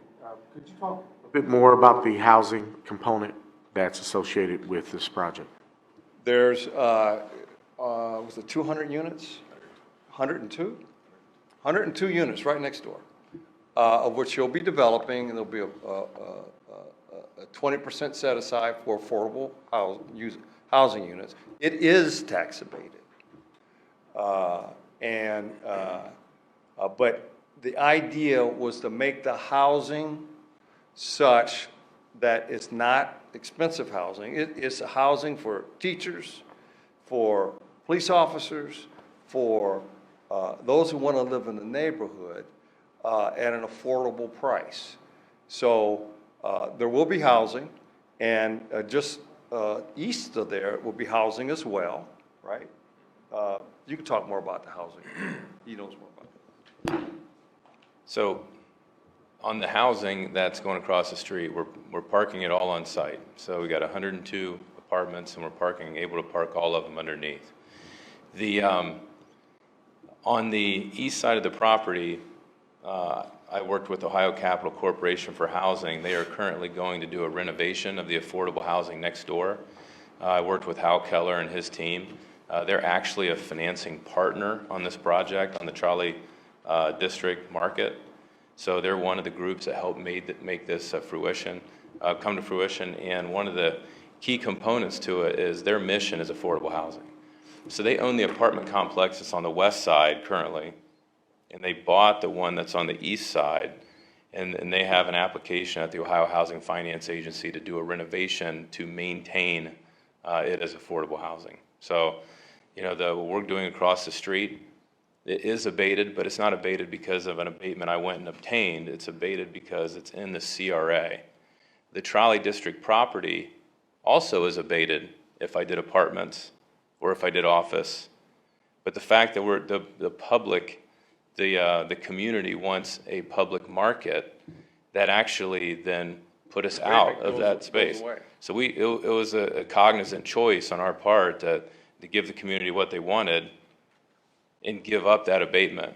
However, that's what brought up the DRD component, because as a developer, we just need the market to be able to stay open. That was my question. Ms. Gibbs? Yes, just very quick. And I'm asking this on a totally different community hat, because we've heard this about the housing and that it's affordable housing. Is it affordable market rate housing, or is it affordable low-income housing? Define affordable. That's a great question. So the set aside is 10% at 80% AMI, area median income, and the area median income over there is very low. Right. So 80% AMI and the Near East Side compared to 80% AMI downtown are two different things. So there's 10% at 80% AMI, and there's 10% at 100% AMI. 100% AMI is a teacher. It's $44,000. So this isn't something to where we're trying to pump a bunch of high net worth individuals over there and get them in. It's one, and really with this CRA, this is one of the ones that we didn't have to do the affordable housing component. We're doing it by choice. So, we want to have units to where the neighborhood can move into the units, but it's going to be nice. They're going to be nice apartments. And some of the Ohio Capital Corp units are much more affordable than that. Yeah, those are 30 to 60% area median income. Right. And that comes out to about what? 1,000 a month?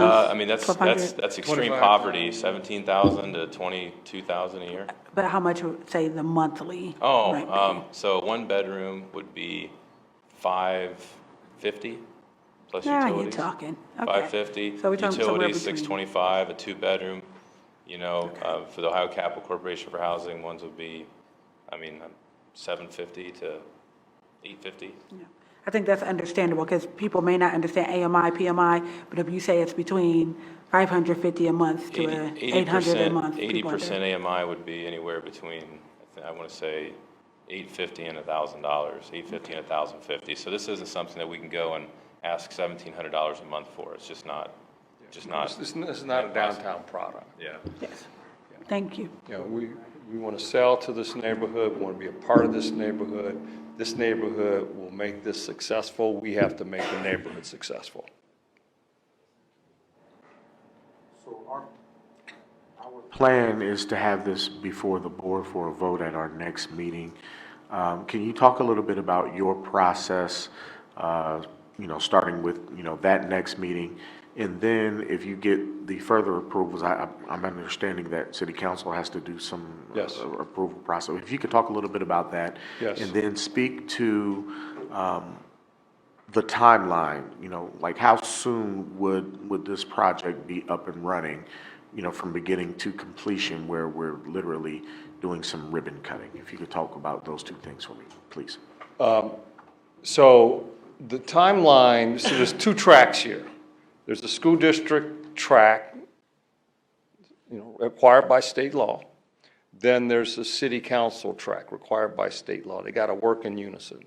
So my recollection of this is that on November 14th, city council has to have a public hearing by law. And that'll be on the 14th of November, I believe. And then you adopt this on the 19th. We hope and pray for this neighborhood on the 19th of November. And then the city council comes back, and I think, what's December, what? December 9th. First hearing's the 9th, and then the second hearing is the 16th of December. The 16th of December is when city council will hopefully approve this. They'll go through a process, so first reading, second reading, and then they have a closing the next day. I think on the 17th of December. And on that date, there's new market tax credits, there are historic tax credits, both state and federal. There's all these financing mechanisms that have to come to bear, and what keeps it all together is this DRD. Without the DRD, these other things can't happen.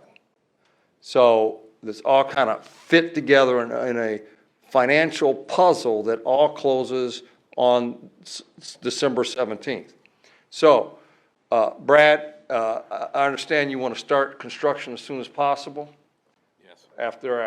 Absolutely. Yeah. And we will invite you to the ribbon cutting, and then when the food market is built, we'll all share an apple or an orange or a pear. If you like tomatoes, we'll do that too.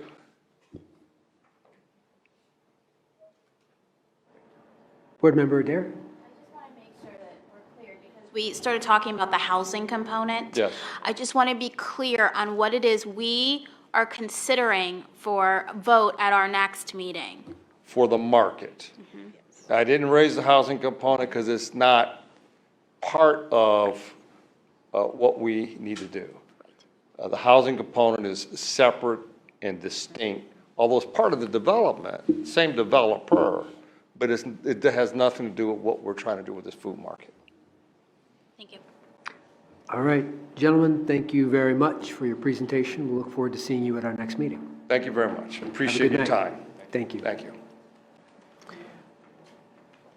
All right, colleagues, let's move on. Item number 11, board matters. This is our resolution to authorize the agreement with the Columbus School Employees Association, Ohio Association of Public School Employees, AFSCME Local 4, AFL-CIO. And I'd like to ask President Carson to come to the podium, along with anyone else she deems appropriate at this time, and I'll read the resolution. Whereas representatives of the Board of Education and the Columbus School Employees Association, Ohio Association of Public School Employees, AFSCME Local 4, AFL-CIO, have reached tentative agreement on a reopener to the September 1st, 2017 to August 31st, 2020 collective bargaining agreement. And whereas the attached document contains the terms developed through the bargaining process and ratified by the Columbus School Employees Association on October 29th, 2019, and now therefore be it resolved that the Board of Education hereby approves the agreement with the Columbus School Employees Association based on the terms described above, and be it further resolved that the Board of Education hereby authorizes the superintendent prior to printing and with the agreement of the Columbus School Employees Association to make minor editorial corrections and changes as needed, provided such corrections and changes do not result in any modification of intent and substance. Be it further resolved that the President, Superintendent, and Treasurer be authorized and directed to affix their signatures to the agreement and as necessary to the memoranda of understanding as identified in the agreement as herein described between the Board of Education and the Columbus School Employees Association. That's a motion. Second. Moved and seconded. Colleagues, are there questions or thoughts on the resolution prior to us taking our vote? Mr. Treasurer, would you mind calling the roll? Ms. Reyes? Ms. Adair? President Baker? Yes. Vice President Cole? Yes. Ms. Gibbs? Yes. Mr. Ragland? Yes. That motion carried. Thank you, Mr. Treasurer. Thank you, colleagues. President Carson, the floor is yours. I just say thank you for this wage opener negotiation. Just want to remind you that we will be going into full-blown negotiation after the first of the year. I had some of my team here earlier, and they need to report to work at 5 a.m.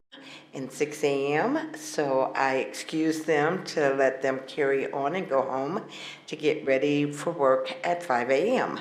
I'm going to ask my chief negotiator, are we signing, or my chief negotiator, if he would join me in signing. And again, on behalf of the OPSI CSEA members that we represent, we thank you for bargaining in good faith on this wage opener. As Shauna likes to say, to those of you who are listening, this was not a full-blown negotiation. This was a wage opener only. We will go into full-blown negotiation sometime in the spring. But on behalf of myself and Mr. Washington, we thank you. I would like to, on behalf of the board, thank you both, not only for negotiating in good faith, as you always do, but also for your leadership that you have provided President Carson for these many years, and you as well. Andre Washington has been a good addition to your team. So let's give this agreement a round of applause.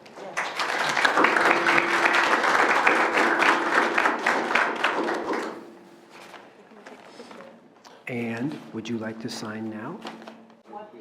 Yes, President Carson, of course. This is to you, President Baker. Yes, ma'am. You and I have signed over the past few years quite a few contracts. We have hollered and screamed and negotiated, and I just want you to know, and you, Miss Shauna Gibbs, that I'm going to miss you guys. I know I will have the opportunity to say it again before you leave, but I do appreciate that when we have negotiated contracts, that though I might have not always agreed, might not always like what you gave us, I can say that I do respect that you guys heard us.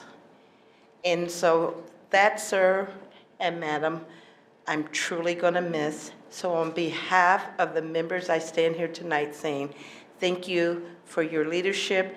Thank you for bargaining in good faith. Thank you. Thank you, President Carson.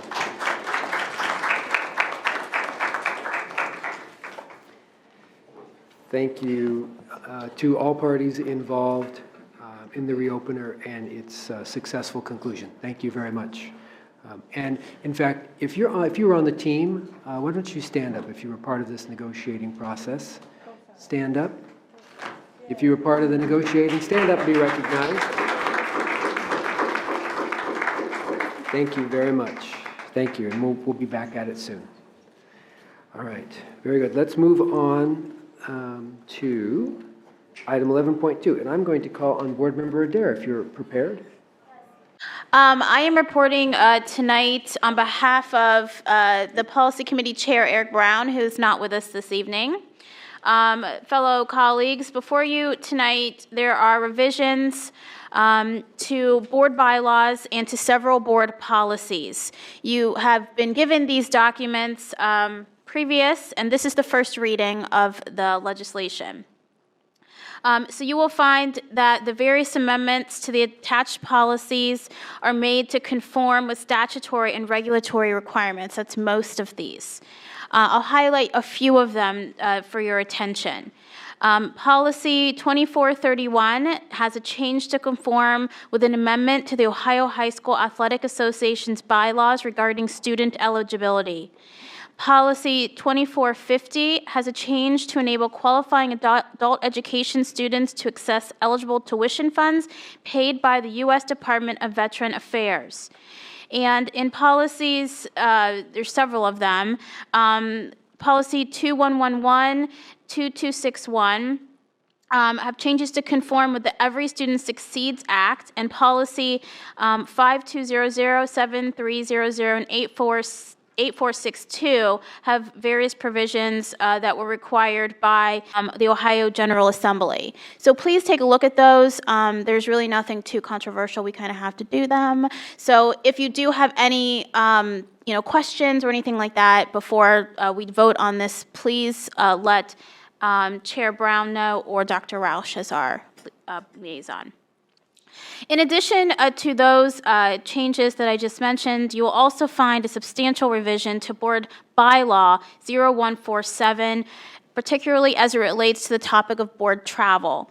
I first want to thank the subcommittee of individuals that came together and had a robust discussion about this topic, and I believe we have found a balance between sound fiscal stewardship and transparency around this policy. Again, this is something you have, and if there is anything that you would have questions on or want to propose different language to, please let us know in writing, probably is better, and you can give that to Dr. Roush. But I will highlight and summarize some of the changes that have been recommended. First, require an annual calendar of board conferences, conventions, and workshops to be presented to the board simultaneously with the presentation of the budget. A requirement that the board approve attendees as soon as practicable to said conferences, thus enabling the district to take advantage of lower rates.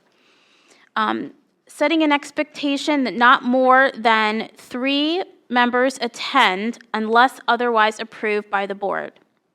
Encourages members to take advantage of local or low-cost opportunities and grants prior approval for those in-state conferences, conventions, workshops, and webinars that are not part of the annual calendar, provided the cost is less than $500. So there's a lot of OSBA classes and things that we can take here that are local. Prioritizes those professional development opportunities that best align to the strategic plan of the district. For new members, or for members presenting at conferences, or for a member representing the district in some capacity. Prohibits district-paid out-of-state travel to members knowingly in the last 6 months of their term unless designated by the board to represent the district. Reiterates that members are expected to report back to the board after attending a conference that was on district expense, and really any conference, because everyone should be reporting, but that's not in here, that's a side note. And clarifies public events for which admission may be purchased on behalf of a member by the district. So, for example, buying tickets or tables to events. So I am happy to answer any questions you have now, or you can submit questions to Dr. Roush or provide written comments to Dr. Roush or redlined edits on the policy to Dr. Roush. Otherwise, if there are no questions, this will conclude the first reading of the proposed amendment to Bylaw 0147 and the board policies I mentioned. Thank you. Thank you, Board Member Adair, and that does constitute first reading of those changes. So, seeing no questions, thank you for standing in. Board Member Brown is excused. He's out of town this evening, or otherwise he would have been with us. Let's move on then to our consent agenda. Is there a motion that it be accepted as it's presented? So moved. Moved and seconded. Colleagues, any questions on any piece of legislation contained within the consent agenda this evening? Board Member Gibbs. Just want to thank all of the companies that have donated to our schools, the donations for music and from our PTAs and from the Department of Agriculture. Thank you to everyone who's donated to support our students. That's item 26.1 through item 26.5. Thank you, Ms. Gibbs. That's a good call out. Board Member Adair. As always, I just want to speak really quickly about those HR actions and say thank you to all of the new staff and those that are signing up to take on extra responsibilities in our district. That's helpful. And also call attention to 20.2, which is the Operation Fix It HVAC. So Hay Medina, Ridgeview, Alpine, Cranbrook, Eakin, and Scottwood. We're going to work on your air conditioning and HVAC. Any other comments or questions, colleagues? All right, Mr. Treasurer? Ms. Adair? President Baker? Yes. Vice President Cole? Yes. Ms. Gibbs? Mr. Ragland? Yes, with the exception of 14.1, on which I vote no. Ms. Reyes? Motion carried. Thank you very much, Mr. Treasurer. Colleagues, announcements, points of pride. I believe we may have some photographs to share with you this evening. Here's one. So this is Sherwood. So we were distributing, so in conjunction with our partners at Columbus City Council, who helped to provide reflectors for us to distribute to some of our students to make them safe when they are walking to and from school, especially in dark.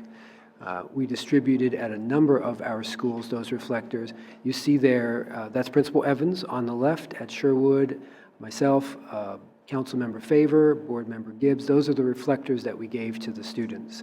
They can clip them on their book bags or coats or wherever they might like to put them. These are some students actually from the Ridge who helped us to distribute the reflectors at Sherwood that day, and they were great, great students. Special thanks to our partners at the city for helping to make this possible. So Interim Director Smito, please take that gratitude back from the board. And here we are, this is actually earlier today when the 21st Superintendent of Columbus City Schools was on the panel at the CMC luncheon. In fact, she was the panel today. So she did a great job. You see every board member there with the exception of Mr. Brown, who's out of town, and many of our fine staff were there in support. She did a wonderful job, was very well received, and kudos, Superintendent.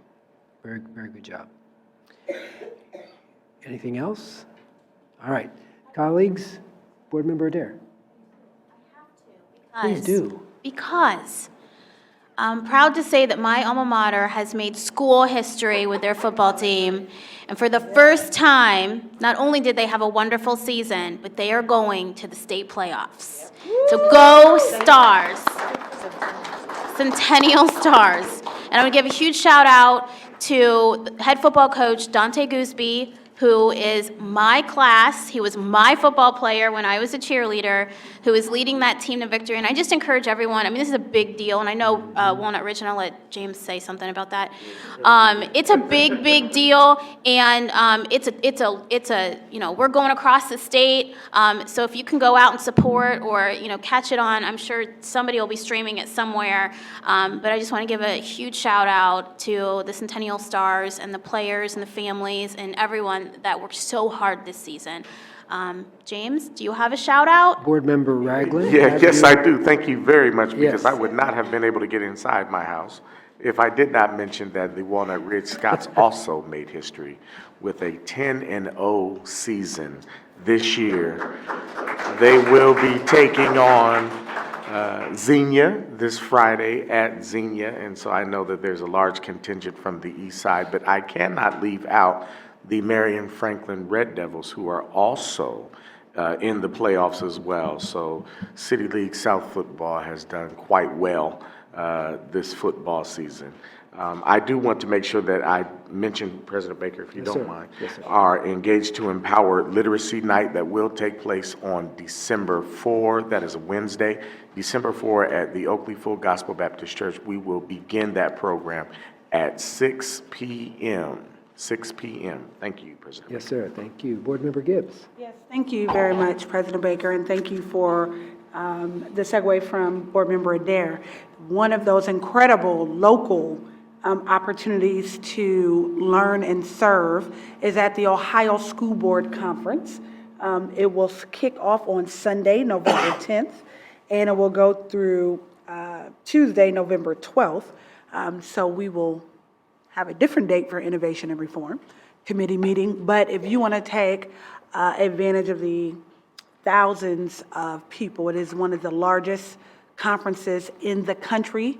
We go back and forth with Chicago and Illinois only by 200 or 300 people. So it's about 10,000 people that will be in Central Ohio, all across, all the districts across Ohio, as well as expertise, vendors, professionals, performers from all across the country. And if there's information that you want to know, there's probably a learning track.